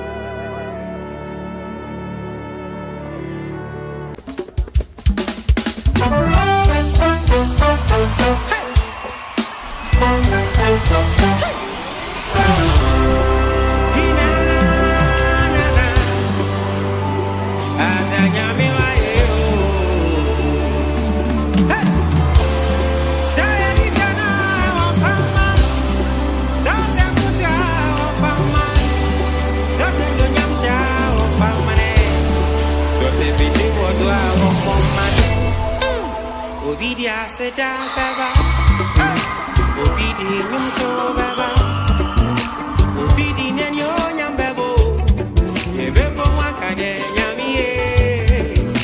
Obidia seda baba, obiso diani mo nyamshe baba, obiso bebo pinting bang bang, ebebo wakade nyamiye. Oye fire no, that's why. Oh nyamiye.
Wama me humu wasaneno Eradia yimi afrio hiya mwamani penina Fremi shiraba Mamintu merade wonyom Nani tumi tumi ninasu Aponkoni aponkosu tifu ninara Yesu akawagu Watene unsawa doyemu Wakuwaji womai Eriasi nina bati ya hunuse Wasidano desifuwa yako Washanenya bemberani yansum wo mu biemu ye beyre ye wanso mono koi mu ama wachre ye ina isume watamse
soro so asasi. Mamenyo nyam shirense obia. Masase kani ewa ye me non chire. Dipa do menyam no sunu nyina yentoe. Namuno. Womre papa muno. Eye. Womre papa muno. Kejemiaza.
Ebisa for ye twa ho aba ye ba betwa enkomo no so ewo efie ha sei na ansa ne ye beko Easter no Reverend Father Baden St. Lawrence Catholic Church e kan sembi o kan se emabunu no ye na yesuo nyinsen Essien STIs and as say enam yare aka na me say pastor sofo father preach on but how do be ma pa because e ho no hia me enti ana no enkomo na ye ba bedi no eye we hu enkomo ne ye ba bedi ye ba be hwe enam yare ahodo a ye wo ene kwan ye be fa so ayeden abo ye ho ban eno na ye ba bedi hu enkomo ha se ye nya ahoho akase nan but many akase miensa ene ba bedi enkomo no e wo fie ha se omo free CCTH omuna ye no mo ba bedi nkomo asei men chekra ansa na madam ho adi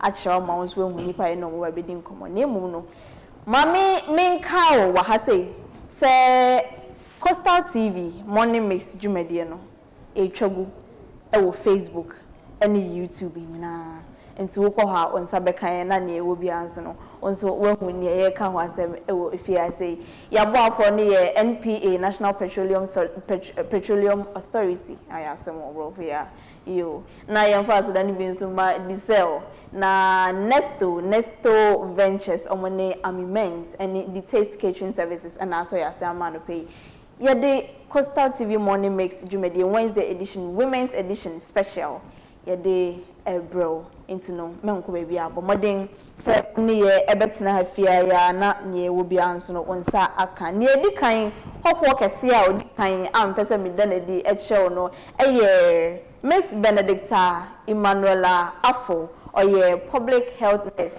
for CCTH omone gentleman ba ko eye 2 women and 1 gentleman wakoye say pinch of salt no ye do omo ye ne sprinkles because I know a women's edition normally anke ye nya mema wo fi ha say but ye de no so ade so ade ati ase it's Mr. Ibrahim Yusuf ono say general nurse e wo CCTH ye nya no e wo fi ha say ono omo nyina no omo maame ba kon so odi omo hia ono omo ba ye no ye Gertrude Botchway ono so ye public health nurse e wo CCTH ahoho akukudam miensa ya omunye ni pathway omo na ye no omo ba bedi nkomo anope we de mi mpanyifo memamo akwaba eba Coastal TV Yeah, I know. Pocho wajima hinowa. And then Makai wajima hinowa. Me papa say ya juma hinowa nti me kasa makwa ba someone you say ya hinowa. Yeah, hinowa. Man. It's and then come on very simple, very important. But more than I say when you a bet now for me fiti ase e ko si ewie no na won hwehwe e wo mu. Na enkomo no mpeza me start me sha okay ladies first but me receive me this question into no me the be man na e sha ase ate ase. Into no ora Ibrahim Yusuf. Enkomo na e ba be di no. When yes please asemo. Yes ma. Yes ma. Unkomo me uti tree. Do you understand tree? Yes. You speak tree? Yes. And now you speak fancy. Fancy wa. Oka fancy.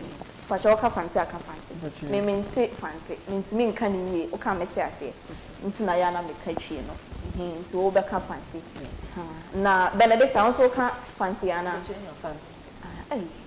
Anya go, pacha yo fancy. Pacha yo fancy. And now Gertrude don't say. Wo be ka tree. Okay, and then we are training. Yeah, fancies and then trees on one side. Okay. Is Ibrahim yeah, my mission say also. Yedi can make us say STI, your brofo. Brofo nanke be translating is sexually transmitted infection, but in person we breaking it down to the layman's level. Now on say I say can STI and I say in no area. Sabi me kwada na menya yare ana so say etiten what is it cheche mu ne enti ase okay pacho no dance wo akwanya ya exam man e fa dam akwanya ho na me de chia ahona wore hwen nda na pe ya ka STI or sexually transmitted infections to them ezikan ekeno ndem we yareba na dami yerebe yenya wa abra yezi empam nkita ho owi bebi sede yesi oye empam nkita ho agor abazi na ochire de another say yimpa no onyo busy nkita ho bia onyini za agor empam a ana yimpa no fight wo pado so ana say aha motin de say obi owo obenye dami yerebe na oya about impam nkitanhuzi the impam nkitanhuzi no okodo wa abra nyimpa na always impam nkitanhu no onhye aza ozo bambo aza telebia ebeka da condom anu no ye common way ayi na yenyim onhye condom no onyi ne ho kafo anade ebia obi fufor always dam jumeza otidam no ma oba ndame de nyimpa ote dam se origin pamu nkita ho a oye ne ho kafo anada nyimpa na onyimizi nkita ho no yen hu de ebia nyimpa na onyimizi nkita ho no owodam ya eba ne bi okay enti se ye ka STI a ne tetie mu ayin de mpamu nkita ho agriza okodo wo benin na besia wa abra wo mukor onhye aza obobo no ho bam wa bradam nkitahuza okompam no okodo enti say ka STI a oyempam nkitahuzi a oze dam sunsanda ye ka STI no ozuba okay enti sane Ibrahim ka no empamu nkitahudie mpacho Facebook for motion obi awa wi sam say empamu nkitahudie eyeden because what I want to say na say unya ndru 18 kona ko read books na ye morning devotion nada but obi a oti ase bia ni mempa onkita wudi aye ka wansem ne yekoso between oba ne bema eno na ye ka wansem okay and Ibrahim mamingina wa osu na mimbisa we so se ansa no bibenya STIs no ansa na beka se obi enya empam agro yare bi aba because of that no conditions ben ene wo ho se bia e de na be manipa ko ebu se wanya STIs okay me da si bebe okay today my kanu empam nkitahuzi no bebe na wore ya another so okoda yebohu de ebe a to say biani besi ahia na abende he enyi nre yedam empam nkitahuzi no bon na ebia wo today ebenyina bon na ebia wo benyinu mu hyehyew okay ana so mpo de eyebesia bon na ebia de besia no ne ejapazo no bon na ebia ekuru nketenkete ana de like onye benyinu ye mpemu nketahozu no bon da oti ye obi wo na ase ibi so ho a obeba na ebia mesafo no one normal discharge na oba no wo different esu bi fi wona ase ba na se bia pampan bi wo ma oni nyina ka ho obema ye hu de ebia maria amenya dam yarebe ya ye ka ho asemi okay aha enti se ye ka insencheza obema nyimpa bi we hu de we nya dam mpamu nkitahudi yarebe ni bia ma tida me mezi ka ma aka no bo hu de se ye benyimba ebia obonwo de ne beyin mu hyehye no obonwo de ne beyin no hono bia nsansan ana de eyi bi we begugu ho na aze ne bia no yi no so no ho kaka na aze ne oye besia nso a obonwo de ne ba no mu no ana de ne organ no nchen no obonwo de ikurukuru kakranka ana say there will be painful urination and all sort of things as well. Okay, just any for quadrants so beti yaw ebra wardron so oh okay I see empom yare no yare ba ko pe ne kan wasama na edoso acho bebre ebi ye gonorrhea ebi ye syphilis ebi ye chlamydia ebi nso ye genital warts trichomoniasis ebi nso ye HIV and AIDS okay HIV and AIDS and now they share on it say different from each other and I said to say boom but HIV no any edu AIDS na just say na is like it's a end stage or something okay HIV just we yaba exactly so no you be manage nkakan krasa to say okay but edu AIDS ni dey na yintimi nya ho hwe and dey yintimi nya ho hwe ndro ni ade na na everyone but still na just anyame yeah, so what's it just anyame okay na me ba baby say there what I can say STIs no you were different types no ni nyina na omo share san century na wodi nkan bo so ana say ebia ne incentry a ebedadi to say na medical kai no you fa syphilis gonorrhea any chlamydia ni candidiasis ni adina okay obenwu say so wo hu kakra but obenwu say like some particular incentives wa woni nyina mu to say wase kekaw wodun so a mo hyehyew any eho kekaw ni ade any insansan ni ade ewo ho no those are the key signs and symptoms of cut across these syphilis, gonorrhea and these discharges in particular. Okay. Also say na we can say ka say obi anya STI just say nipa no okonya fi obi ho but me so na me dwen ho na ede na be ma nipa kro na onya STI na odi ko ma obi no ono ko fa fi he nti na me pese e kan bibi e fe say risk factors answer na obi benya STI no de na be ma nipa kro nya STI answer po na odi aka ko ma ne yonko so me that's ne question o dey be same okay nti nye edi kan Yabefa omo partners bebre. We have multiple partners. Obi owa I say free hand man na wakwa ha say ososo te say bia oye bema bia onfa oba ba kope. Ofa bi wa ha na wafa bi wa na wafa bi wa. So your bands are the same thing. So one of the risk factors is someone who is having multiple partners. Okay.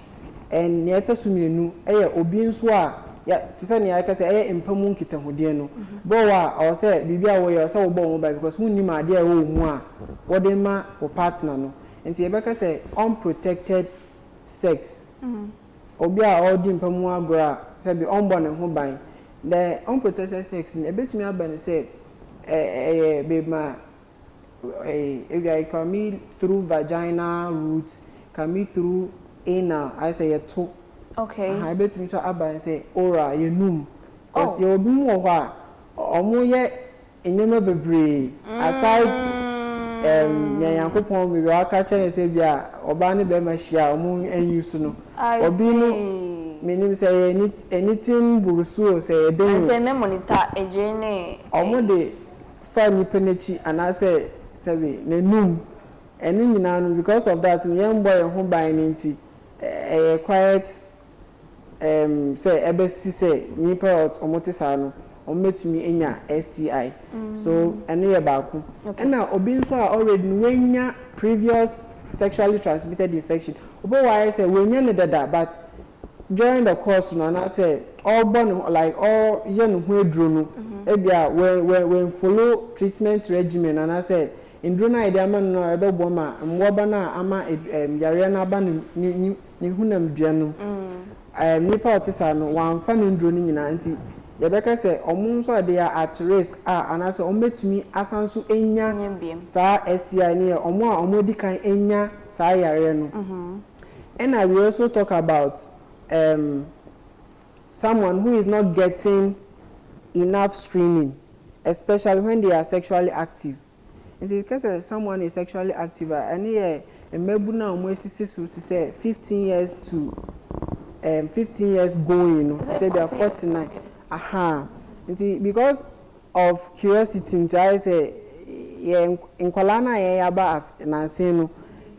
Ya pese bibia main question na main shade. In the process of that, no.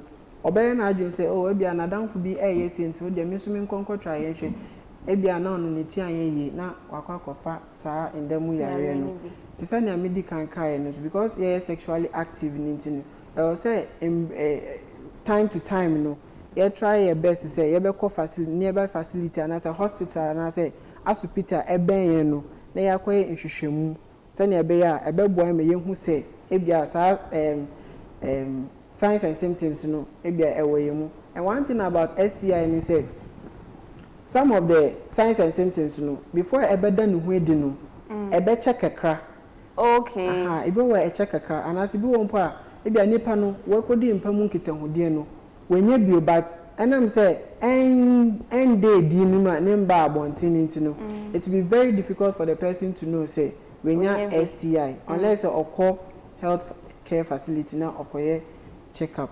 Then we also have lack of education to the general public as well. Most of them they don't have this knowledge and I say omu healthcare education no omu ni ehunim die nti I say omu ati say yeka STI ndemu yare na nso yeden ye ni na yenim say nkendemu and I say before bibenya ndemu yare no bia waye ni pani and I say bibisa ba sisia no entisa ye hu say yen kwala no krampo na yereba no ahene na yenya yereba no kasi bebre sinu mpanyifo no na nhwehwemu so kire de mesafo no wonya yereba no bebre besin mpanyifo no even though shemu kakra mame the internet isa okay to say mofa mesafo ni in particular na yenyim de beyin no nyi besia say yefa woni gina ho a besia ebaka de ne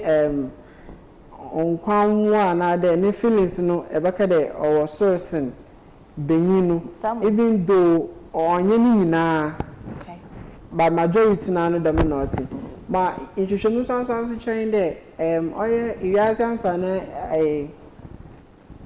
apomuzinu ku no oye World Health Organization wo chirem de in the year 2020 oye ahuna wonya dam STI no it can be in the form of gonorrhea, syphilis, chlamydia and those kind of things no omo chirem say 374 million omo that's the whole wide world no omo ewo sa STIs na ye kan ho asem no according to World Health Organization in 2020 yes then osanso kodo kire there ahuna wo the ages of 15 to 49 years no debe biara no that is worldwide as I'm making debe biara no nyimpa 1 million ina wonya dam in pum nkitanwozi yareba no the whole world 1 million wow it is estimated that 1 million people get this STI daily basis but yafa Ghana hanso so a because STIs no endorse ninti omo the information bi abase anaso omo the nhwehwemu abase yefa the whole Ghana na ti se na medical kan say emba ne mbema no mba no ewo omo we ni ewo soro sen mbema no okay omo kan omo ma ye hu say yefa mbema na omo percentage no 7.1%. Omo yare no any emba no 12.5%. Nti say ye sha meaning that emba no e de no enyim sen embema no na according to Ghana AIDS Commission omo so di hwehwemu by in the year 2024 say ti say na medical kan say emba no enya sen embema no okay omo ma ye ti ase say emba no omo anase total estimated STI ya recording a bit me about say depending on the type of STI you classify no to say if HIV AIDS for example I don't know omo ma ya ti ase say Ghana no we have like 2,000 plus of cases omo ewo HIV and AIDS of which 103 are recorded annually. Yes please. But say your course na your ba your central region ya your region so I don't know omo ma ya ti ase say HIV AIDS na HIV and AIDS na ye kan ho asem no omo ma ya ti ase say every day biano 42 to 50 people are suspects of having the HIV and AIDS. Omo ye suspect and you confirm. Okay. See you bet me to say estimated way omo aka say to say bia ye fa e bia de bia no ade be cham ade asa no we have 42 to 50 nkofo a omo enya AIDS and HIV ni AIDS. Nti we nyina ka ho nti ye hwa STI no to say na we busa no disease bia na say yare bia bebre na no afa ne say enye pamu agro nko ani that even though we have other ways of getting this STI but na ye focus is say empamu yare de no yenya no of which ye youth na yerba no we are always the victims that is on the headlines and to say risk factors no these are some of the things so be education wise no omu ni inimdie bebrebe ewo sa STI no ene obi nso odi mpamu nkitamudi a onhye condoms ni ade ene obi nso a wenya STI ne dadaada ene obi nso a sabi enem say ye active ninti we mostly don't go to the facility to do routine checkups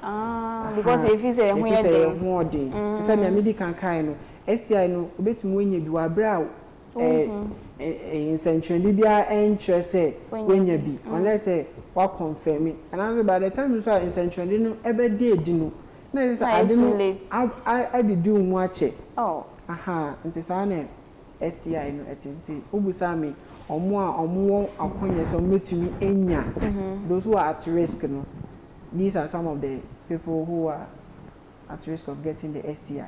Wow. Me question you be person bisa but the way Benedicta na no aye as of or asem kan person me bisa no na only one no. Okay, Benedicta Ibrahim me kasa no na o kasa is like most people nkofo bebre na no omo nheda nimdie efa sa enima we ho enam ema me atwuma adwin si bi say is it because say bia ye awareness creation no na enkoso ana so say etisen e dey na ofili say eye gaps and in ma awareness creation as education no enkoso bebre e wo man no. Okay, so since Kura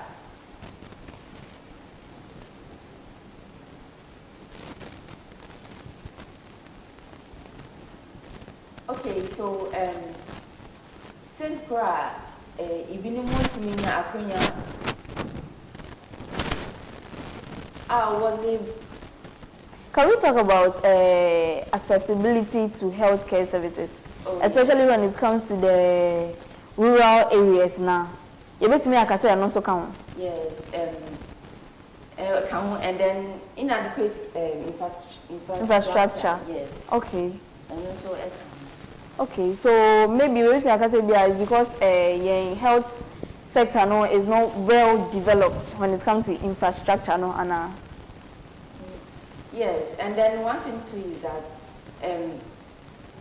we do have well equipped instruments. Okay. And then professionals. Obi like ABR, Niprono, like facilities were all right, but then they don't have the needed equipment. And then professionals are only to me I care for STS. And so in a case like this, they normally refer to bigger facilities so that they take it up from there. Okay.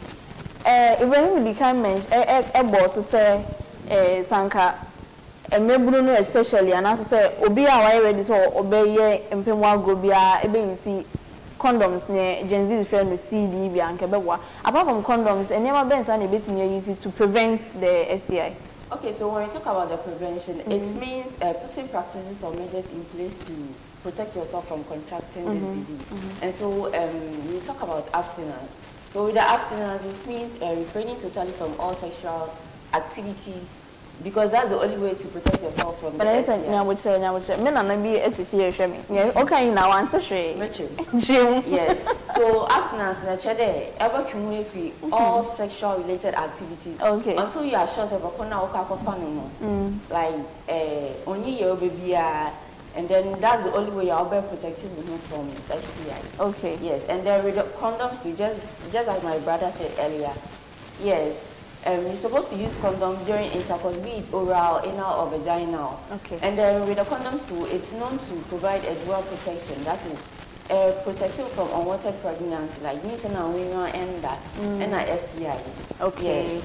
And then we also talk about annual screening of all sexual active individuals and then treating infected individuals. In your in ways to do no, at least or say or call for regular checkup. And as I check up now, say, oh, you are really so I'm fast or not, I'm treating. And then you are supposed to limit the number of sexual partners because the risk of infection increases as the number of partner increases. Say, multiple sex partners be bria. Obotuma, am I in your year burning be? Because like you have multiple sex partners, you get me. Yes. And then we also talk about vaccination. So conditions like hepatitis B and then HPV, yes. And then your vaccines are home say. So like, or say one call the nearest facility, yes, hospital now. Uncle who buy every yariano. Yes, and then we also have treatment of new partner. So in a case where your one partner is having ABR, you're supposed to treat the other partner to prevent recurrent infection. Okay. And then also and no yes. Okay. You know, to yes, I went to tea beina. Yerban okay. And then until treatment is done and then completed, like there should be no form of sexual intercourse, be it oral, anal, or vaginal. You get me? Ocha, answer na yebe treatments na we say Dr. Bekacho so one no. Men di empemwa grobia say no odi ye wan no you know nimina men you be answer na ebe kan show for my translator. Yes. You know, don't know. And so my brother so you're supposed to create awareness. Yeah. Yes, so here you're supposed to educate the populace on sexual transmitted infections so that like they'll get a fair knowledge about how their condition is. And then yes. Ocha yam bo hu de hu bebre se na ebe ya amanfo ebe hu so munye bia ekwa mbefa so ase omo ho yare ne sa enwa na ekwa mbefa so ase omo ho yare mi bisa o sometimes yene na internet nso ya etibi obeti na obi se ofa warm water na de nchinugum na wo ye concoction cloves ne ade eno no ebo na so say we are still supposed to go to the hospital. Okay, so I'll say that you are supposed to go to the hospital because like we have trained personnel go about it, but then even like the American, no was in Chinese, no was a hopeful, you know, like I can't really say much about it. Oh yeah, all right, but then when the symptoms still persist, you're supposed to visit the nearest care facility so that they know how to go about it. Ibrahim, what do you think is the scientific backing at ties IDWH? Salt and water, warm water actually. Okay, but I see baby. Ma otin there. Oye mesafo no. Hu the Muslim na hu na ya water on so show no any cloves no. Yes. Salt. I think say wo adwene bi there. One of the mesafo on us one there is normal flora. Okay. It get rid of infections and bacteria and other stuff. Okay. But I think say we like yana no was a adwumpoga to into another azana woye na dada wono wa ma ya ta se de ai bia inchinu su no any clothes no any warm water no e bia se wonya dam infections and wonya dam asekeka another discharge and say insu boni bi fi wona asereba o adwumpo bi de dam cloves no any salt no any warm water no it has a medicinal effect. Say was it for the from NASA oboboma so we simple obebread mboba na was one asi na person na yedwuma ana an American in the Yoruba no impem Yoruba no osno bia ne mesma what if say ezi we nere no e bia na Yoruba no we zizu mu ache okay it is a we zizu mu ache ebe e bia na my other one second, one cell into one can. So when it happens like that now, like my sister said, if it still persists, it is advisable for you to go to the nearest facility to get the continuation of care from there. Instead of say TikTok doctors, I did show much. I did say, to send your we are curious. Okay. To say your corner okay. Mami we and as people we can say me you see we e beboa e bia na my sister we use so e beboa no baby I want to know it say senior obia ehunam de ati no eso obia na hawa ne system no eti obi wo hono ma ade bo wa oya e beboa no baby so wo oya na bia ade no akoye worse nti sa na eti ti sa yare na ye kan ho asem no mwoba na e de ba no e different mwobi wo ha omo no eyedin anase omo kono eyedin sin ibimu to say if a viral infection for example say because mwoba your bacteria your viral any your fungi any parasite na it what you say bacteria you betumi akase bia ye de antibiotics ni other regimen treatment be counter but what you say viral to say if HIV and AIDS for example viral, even though the person will be put on medications, antiviral drugs,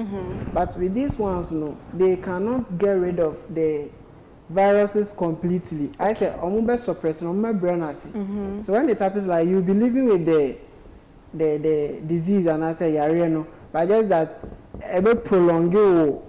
Like one kwanu like I said mama won ya check even though it's sanke be kun preoccuped okay so mun kakra so I think say I only say misconception though but say adwumpo bia ye dey atu ye chim say bia me na natam o ka say you see we but you know say first nyama na ye dina na say nduane na ye dino ene ane in the dia no and then as nyama san ina no I say nduane ni ade aye bebe ntama first ne bia edura ana say nduane a ye dina ebo ma e bia say bia ema ya pomodin ni ade no isi ana I say anu no akofom kakanti e be take a very long way before into be to say ni papa mu no or say bibi hu dam signs and symptoms and I said I will call the nearest facility to get checked up and take the course from there. Me say a man so condoms nibi. A man so a version of condoms. And me papa me wa na ya share a safe for kwan fa so share condom. Me da say. Enti no assignment a me da ma Ibrahim no enche eje baby I will be our mother say obeshe because won't na me the lesson we about who hear me pa aha enti yet wa ekobon so na Ibrahim mami samba hobby more education and also more awareness creation my idea say nepa mobile coastal TV say money etie eba beche ne mo but from here no what's next again bim na more year to intensify more public awareness because make us that more primary even JHS SHS mpono na yo nkofo mo ba ho omoni e bekasa bana omontamba omoba like once in a year once in an academic calendar mo ekwan be so na mo be fa so amnyo mo be boya ma education na konkan. Okay, me da see very. Okay. Nti senia wedi kan aka no e hu se ye wo social medias any platforms bebre enye obi bia na owo social media na se enye obi bia na ebia onya aponya ehwe nyama wo abefu tintan fidie no so. Okay. Nti mo otin de nyimpa no yere boy hu mbozin de ye be create awareness no ama especially the rural areas no. Yeah. Even though one thing is say ye ka say bebe na ye be ya just say bia aka be say rural areas no because they don't really have the knowledge about the healthcare and I say the STI education no.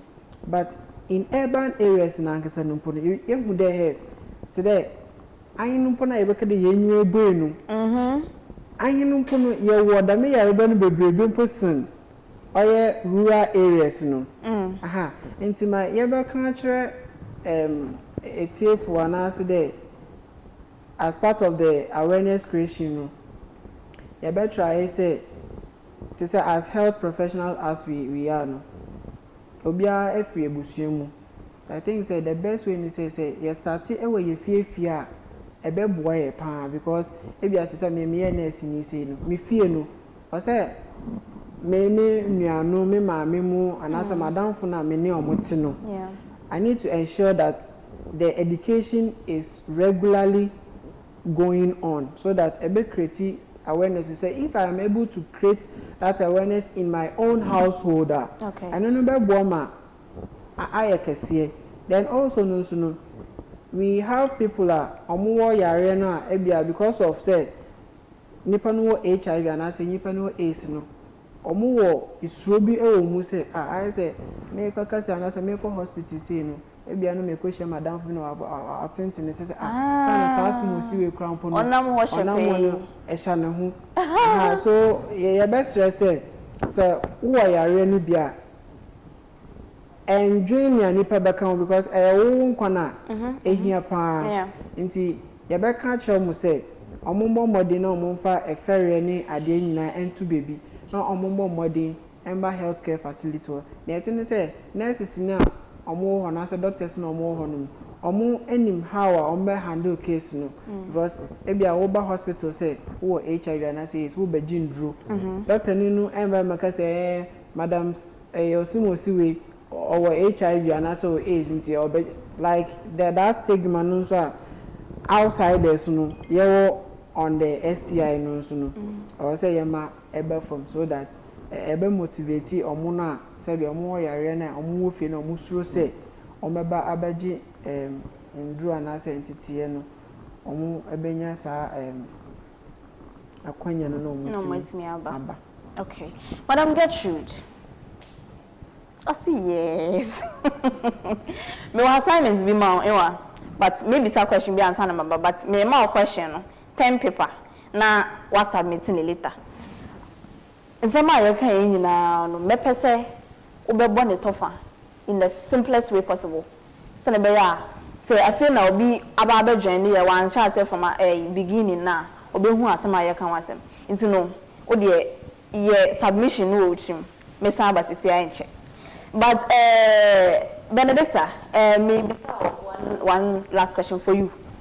Nathan say, apart from HIV and AIDS, other STI diseases, gonorrhea, syphilis, vaginal vaccine, and you say, about say, obi in treatment in Tema, a bit me so now, especially no one fa me ma no kran kan sperm production any fertility issues we betimi a okay in the future ana Pochenyo say open dama na say mpoko like we seeking for treatment in tama mbesi afuni bi mbetumi enya infertility person want me wo Pochenyo wow ebinum so betumi enya any year wa bra edu advanced stage and ebinum so betumi enya PID pelvic inflammatory disease okay enyo and with the syphilis so like we have stages, so when it gets to this tertiary stage, and not just say last stage, like we are sharing yes, a bit to me at the a brain like neurosyphilis, and then other stuff. So to the sense of me about a dream we are rainbow. Yes, and we are like it do like tertiary stage. We are share only in your NC for treatment in town. Okay. Hey, wow, that just has something serious. Very critical. Okay. No problem, child. Get you. But your may submission are you ready? Me receive this now ready. Okay, no problem. Into no. Just in case I feel now obi in the TV no. They just have channel 514 Coastal TV, and also say obi have the phone. Now live streaming to you come back. Into ni ye twaswa ko na I feel na nipa ko no adjoin ni ya. Summarize nya kan ni na nipa ko hu asema na ye kan wasa. Okay. In some I discussing STIs, sexually transmitted infections. I local dialects no ye can say in damu yare, in personal go yare.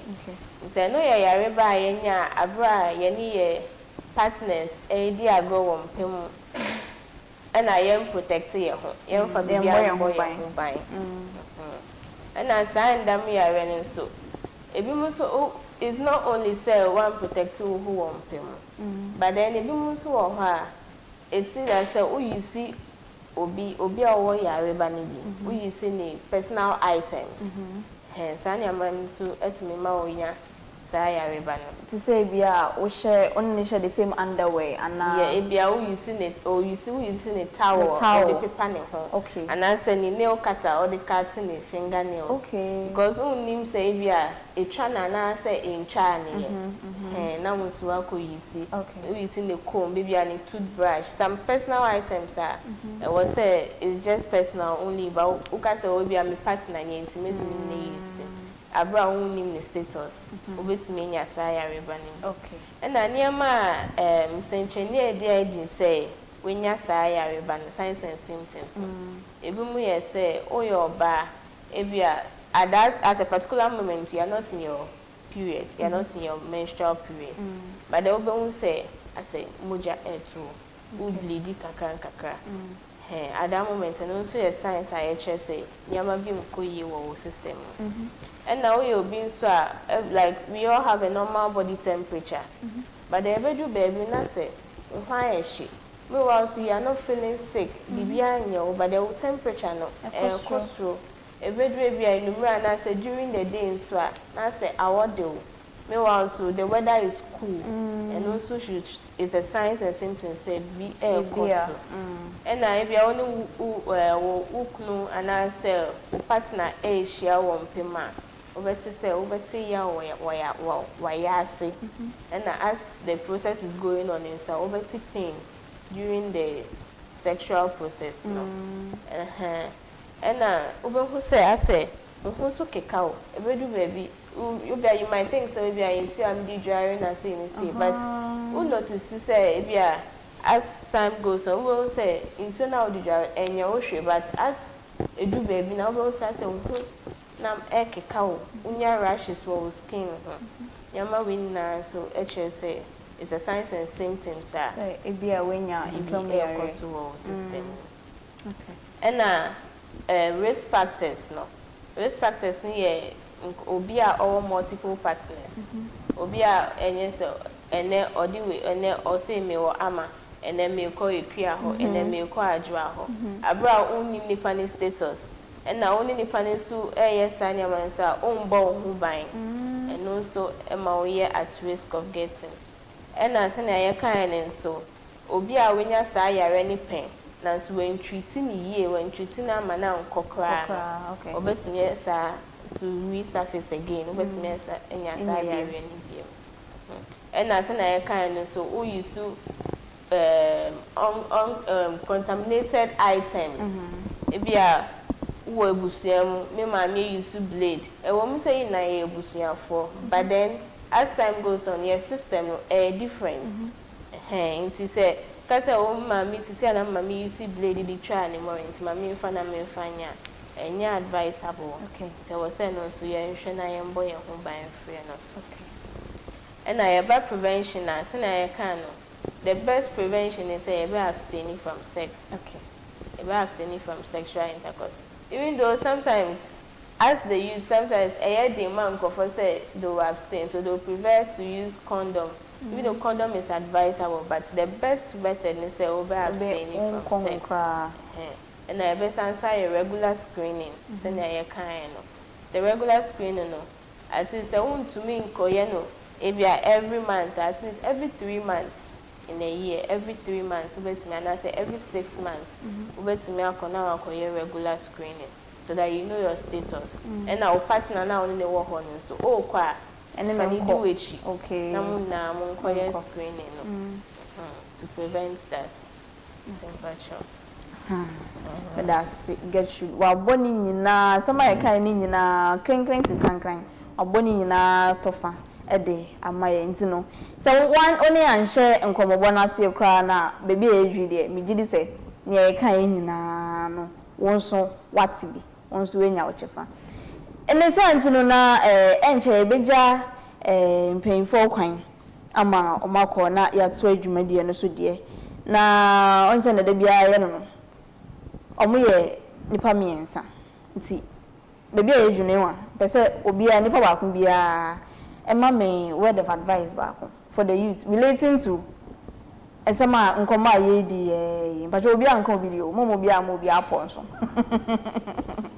nti no obi a nipa ba kun me sha say video truth so obi a ma me word of advice ba for the youth regarding nkoma ye di nti ya me advice am di mama the youth and I will be our ocean the same. We are human beings, you need to your system as a function. Okay. Into say a do baby na you say your system no as a touch him and as a never been call you your system ma. My aim chinche na so war hospital. Yambo modiana yanko hospital as soon as possible. Na into me screening na yen hunya a cost your system. Okay. Just the others, the pan, others. Now, me jumping line on a menko Benedicta. Me jumping line up for Benedicta. It's Benedicta. Also, as a man, I'll catch as well. Okay, see, as a man, I'm catch on day. The best way in there ever abstaining from all sexual intercourse. But then, every consumer, we have condoms. Okay. See, and also a way I will be protecting from STIs. Okay. You get to see what's wow pouch say untimi ntwe ho a na won so abomodin a condoms say condoms na ma de o ma dwen ho a mentiase and no you be anything but then that one is kind of complicated like unless you squat or what do you na be see akunya so ansa na wa she and then all the process is going on. Like, okay. While you are having an affair with your partner, I just say, and it's with me, I'm part of share. So it's kind of complicated. That's why I want to be marketing to buy. And then just guess because we the mentality. Okay, no problem. Ibrahim, I said now the beja okay. Okay. Yeah, remember can I say Edi kan ya the dada no. Yeah, boy who buy in free STI, but Nathan say or say main consumption. Or they feel for aha, what today? Oh no, Mamma question. Ebia na work when we through one maybe an hour once no. Yarabane Benyan. A bokwan naturally into my head and could them was can also no be an body system and how it functions. A boa on with treatment no near no or content, but maybe I was no about chronic or about you live with it because na sometimes everybody not to them no them na with medications no ibe what say onya no o treat no kwa na wa san so we nya ne biem ntobanam na I say they've developed some resistance to the drug no them na Yaraba no otidan ebia nkere den ke fedru na odo kono oron konti de bia na erefedu de bia na erefedu just to try to get rid of the bacteria or the viruses but still lion very kakra makan de mama yen fifi mi bebre amen so men ko so bia say madi ne mane na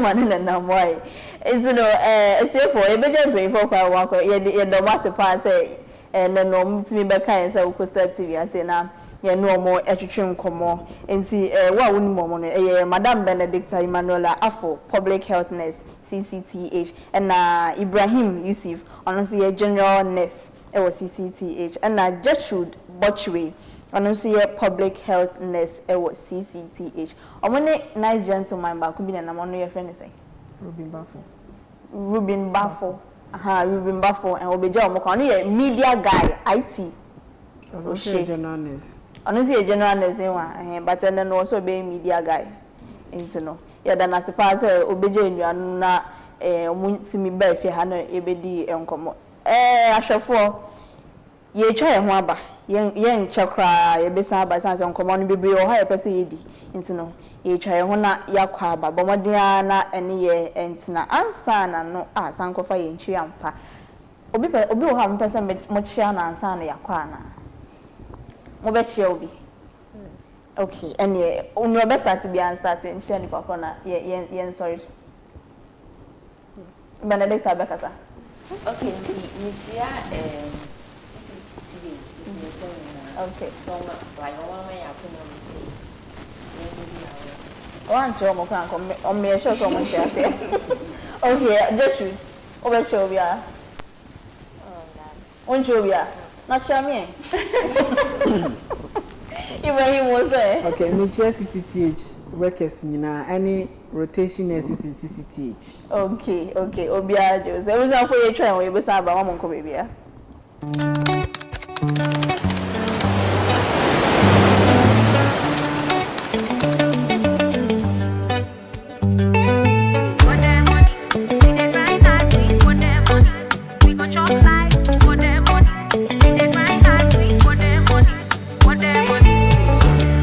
When I chase after my paper, I get no time for the hater.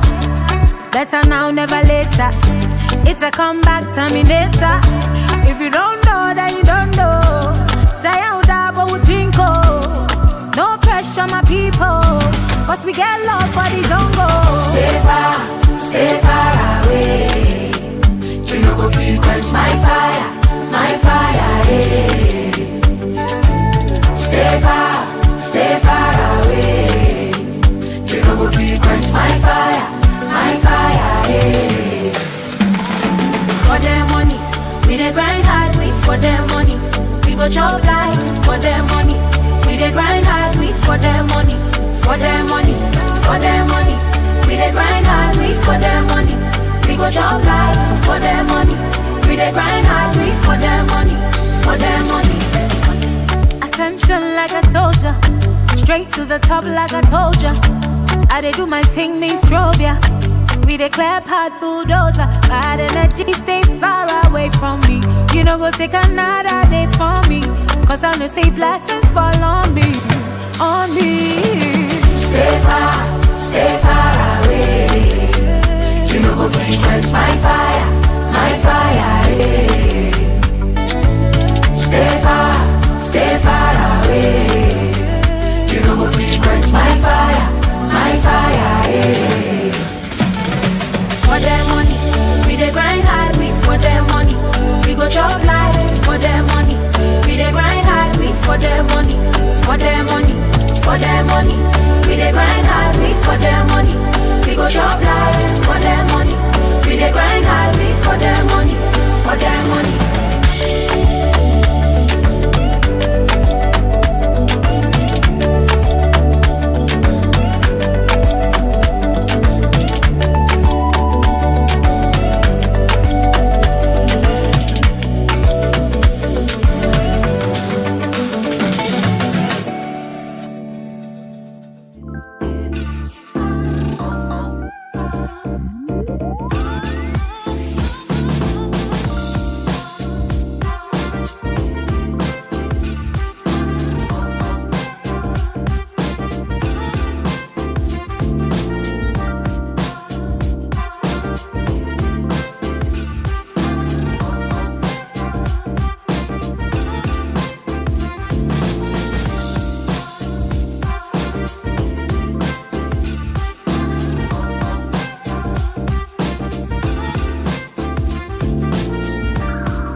We sell gift shop, a place you can rely on. You call on us and we'll deliver. Thank you.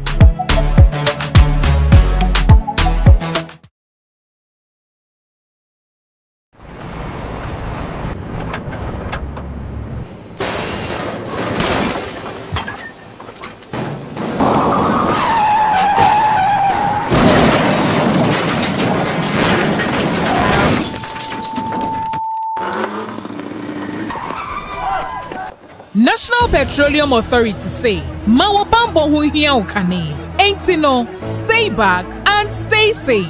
National Petroleum Authority ebo bibia kokose se fuel tank enya akwanhia na edane a menko ho nkwaye wadwen se okosesa petrol ana fango no na afin so menye wadwen se wo ben fuel tank enya akwanhia ne ho akwa kodwetwa videos ana pictures na petrol ana fango wo hwen so ohua ko wo mu a enye sunsu aso bone ewo wapomoden sem so fango nso eho ahometinti no enfom so kitu ebi ebetumi ameja tom amana gise ewom eba ne saa nipa dodo timi femu hihye ehwe mo nkwa emeja pade dodo na nso esei eno nti memfa won kwa nto chacha enye saa obenu ho nkwa na nyina se wo se fuo tanka bi enya kwanhia na adane amafango no ebugu mpo a hwa na wa aman ho da. Stay back and stay safe. Emomo no aya fredum je jumayefo ana posifo no mo mehwe nso ano wutumi nso efre National Petroleum Authority ewo 0302 550 380 kaise wonkwa wo hoi ehu hia bebre esensa afango no kokoboi National Petroleum Authority ene de bro.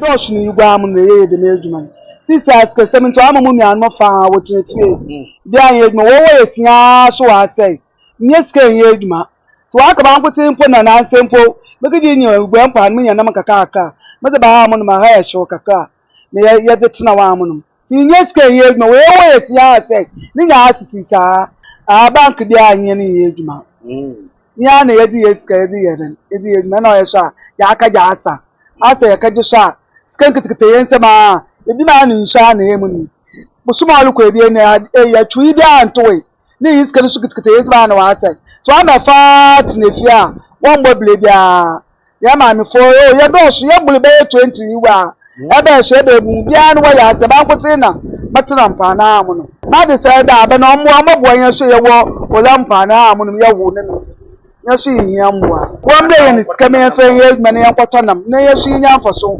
yenye bi na se futuri bi na ode akira ye de atua ya mamman ye hata mamman tante mi na be ye hata bi ina na mu so yitu ya mu nche first se na ba nche se de na mu ebuwa da mama ye de bi bi ampo ye ye da nwa ma ade chi bi de na ase po ne yanko efie se eduma no wa sai ibi akufie nti se bi hata mamman ibi anya she wonya mu nuanu ni nya gufie won boble bia no dai na mu mo na ya na be kije nyiri gwe mpa no na me yen na makakra bi na mazaba na ma aba agbovu ya wo nam ya kwadi mpa no ya kwoto senyem na senya na supo no ba yazin ine nkete ska be de 200 million ye ma chede wala em boble bia senya kwol 23 wom 25 wom 26 wom ayo du baby po YouTube ye 40 million both senya kwal nti ama ababa na ayazin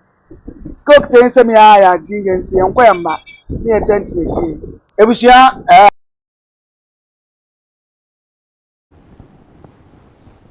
ebushia for ye try ho akwaba na video ya wo hwe no enye by accident eye ensem bi a ekoso a yenso ye pese ye share ho ade coastal TV ye pese ye share adwen wo ho kakra na se na ye mami edi nkan o cha o se omoye about 20 ema 20 omoye ejuma ho no nanso no sikasema enkoyi enti no se mpo no omukita sika kakra bia omuntimi mfa ntɔhwe na esese ebinum etena fie na kakra na onu benya no no wade aba be support asetena ne ade na meka so say abanya owosu ansa na obeba no hye bo say obeye bibi e friend say Women Development Bank na ne bota nyina ne say omubema loans ama ema omuye adwuma mo de be support ema adwuma nti no interest rates no enye as high as normal banks e de be ma no because say banks are be okoji loans are loan interest rate ni kakaka ade eche yan so no moje enwa nti emwampo ma se o pesa ema loan jempo enya akono okwa akwaji a enya akono na ne sa na se say no Women Development Bank yen she da ni ba bia akwaji asensa on letters ayo press conference ni ade nyina so no still na esi yen hu tangible development bia ewo ho na ne sa na yekoya na so say ye buy. So I think my menasem na kind is in the right direction. It's high time say abayen beboa na ye de bank ya sha say de bank na ye adwuma na che say e man so ho aha wo mama bi akwa ba Afiba yakodi Essien nkomo na ba e ba be di ye business na ho asem okay and upon na newspapers no ka say former president ka say state institutions no say o matena private institutions no so taxes na ade ni na eguye community mi ye ho hwe na ye ola ye hwena no he ya nso mami ka say omunye sika mpo emfa enye business na omo pese omo ye nti bebre na etitifi yeah Afiba ehwe hene mpano na mesiafo no wodzum akoten papa sande se menyufo no wakafa nam no epo no ba mesiafo ya na waho watsobi na wodze begwado ma yenyina yenya bi na yezim na za alken akehia de wobenya dwetiri kakra na waza abo wasando na ma won ho ahara hon nti emu won za chamesusu de Women Development Bank ye ode be yehim sa wa abaza omba esuna se oreba ye bompe do baba amrante na wotum abua mesiafo no sande no a campaign message promise in fact one of the tangible ni na die no nti so campaign message is a promise nti wo ba wontwa wenwan hwe mesiafo ya owo mpani mahem na mama ni so inde se waka won ho bom e waka wo so we 20 waka won ho bom na so wogi loan na ano na fa beebe eya oboa nti se bank iba na obahwe ho na nti we na mbom bank imba mpo no se wako bank waka won ho bom a waya nkrata sam na utumu ma hon loan okay aha usande waka won ho bom nti we na bia nyimpa 10 wa ma hon such an amount okay the one finance within 6 months and a year no or they would cheer sikano aha nti ne fa baby no so otumu ka won ho bom no ko banka no so obobo hon papa okay aha na ya tata se won so just dam ya wori ye woko banka no mo sika so ye wontia be no mo ka je bosa ni wia aha na woko who won baby o so nti ya basra papa the embo biara owon osande eyi da kwepa na woka sawo sa aha de ni nuanom kani na wotifie nti sempeinfo hwe hena ne pe ya wonko honomboa na onye bi na onfanye adwuman osande eyi na yekogwada mesiafo yara za wodze bobogwado enam no mo wa ko na mo wa tu nyara na na eyi na yekotobi na yazeba yazi wo fie mo bi anya bizi nti emwa na wohia nti mwa bibia mwa butu na fie aban na wonso ho na asem kakra no because one thing I also know is that women at the coastal areas no edwuma chiche pa omoye enam edwuma na koten no enunko a nti se eba ne se shortage kakra ba no mo achi wo mo bebre pa so I think it's high time say mpemfo betwe many ahwe wo mo na yeah into fishing communities no aya wo bre ehun de yeko community connect yeko econ ehun de hon also no wa say ka supply landing beach into mesiafo na waka say no ehun de ne bi ka de because of landing beach nti no na ye won me yofo ni na wasora woko no nti won so wenye adwuma ye so it's related to this one yes into fishing communities no ohia mboa papa assembly no momodin na omuntwe omani nkɔhwɛ wo mu animani me ya o animani mu ya na sana ebeboa Obi Ebenezer na Nyankopɔn di aba bedwuni Coastal TV Morning Mix Wednesday edition ye ba story so anisa na unkofo na wo be wakasa fa STI na ababi so do bebi na so nhu bi da na nti bi da mesi akon da bi da ma kon mi nhu bi da na so me dwe ho amenti ase se e ma kon ye be use ni saying how ye be clipping fa na Benedicta ka say this a wusom I mean it doesn't make sense at all. So I prefer that being in be using it. I mean, it makes sense the way I'm using it. I mean, it makes perfect sense. But what's the matter about someone else? Forget it. What? Don't mean so. Why the bit me so throughout? I mean, all your mistake I create the local rain inside. Why? Oh yeah, see, I pay him. Men's and Shaba over and Cassatre for when you don't ask papa. Oh, yeah, no family means that man can. The men's a man who hear there, your bohu do. Monko for Etsy. STI, some Ohawagan papa. And see, or how a Bessia or there show me. A Benusa or there show me. Na, and then Moko Abna, a chance of Moko. Oh, Adwano. Why ye? Unto Mohofo. Aye, ye. You answer me. And the quadro. I shall one way, and Miss Affinishing one way. Sir, and why, yeah. Show me. There you link. What kind of abstain? Abstain. Show if you home. Our shots no con no baby. So now we're home. We didn't come in. No, na STIs and Uncle from back. That's yeah, so class and Nippon about sometimes and you're on the brew, no, the Akako one a young because most of the time, a man I'm put now with the man, a man in the sofa can say. Studio and a true. Yeah, no problem. Maybe one live. I no one sofa quite. Let me say, for one son. Oh, a background now some more can also. Every baby na say as an issue no here just abstain because FCI so no treatment all you know yeah so infection HIV or infection papa you are done yeah nti Afiba na bo afa say yo na yem fa na dwumezi no so mewe and then na yem fa say dey kan man Nesto Ventures almost say encourage say bibia wo nya na de be say wo fie wo jare o living room bedroom lights ahodoɔ ceiling fan standing fan deep freezers air fryers blenders toilets water processor TV ni nyinaa no ɔmo wɔ de ma wo nti bomodi na fa wani chimo na kwagye wo de na ofie enya ahom kan yɛn fa so da no bi nso ma National Petroleum Authority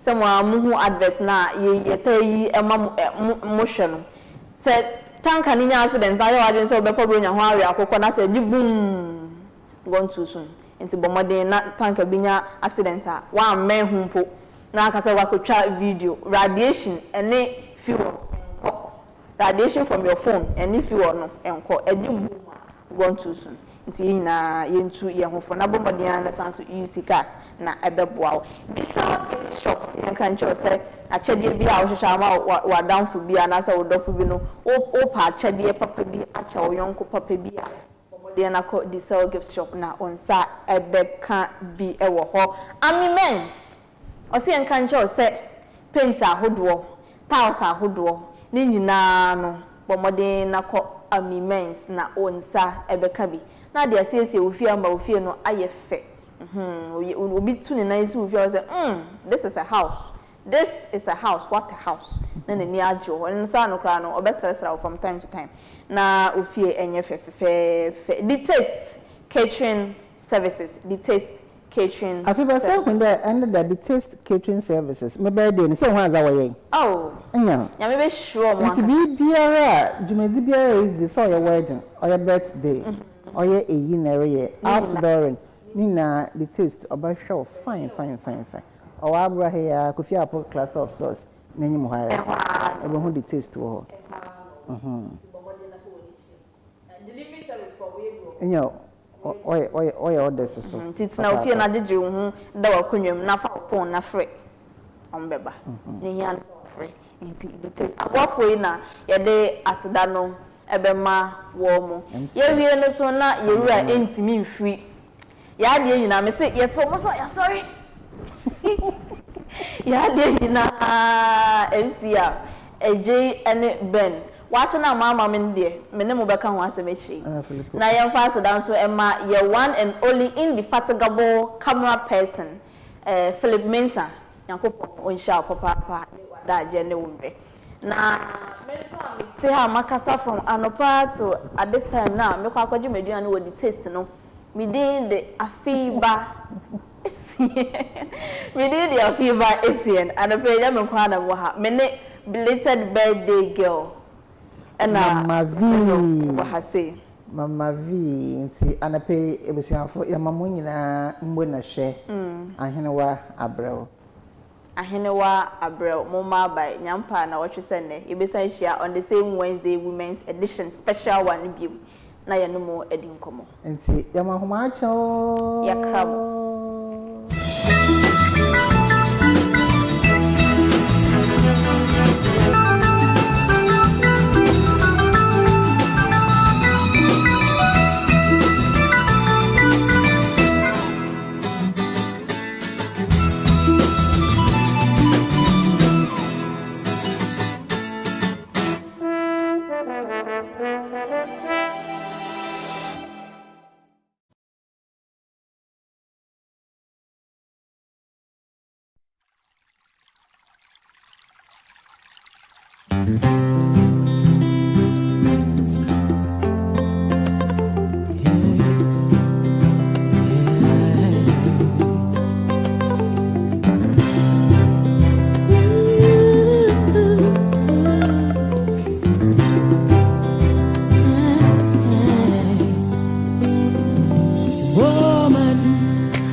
Every day in the mirror I see a woman, and every time I look at mama I see that woman, a wonderful woman, an African woman, mother of nature,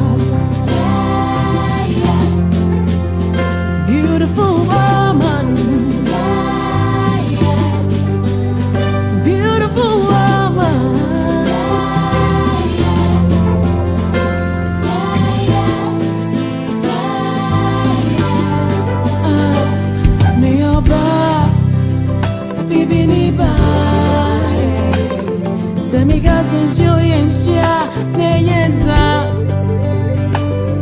Me was super wild, but you're my one fat to say.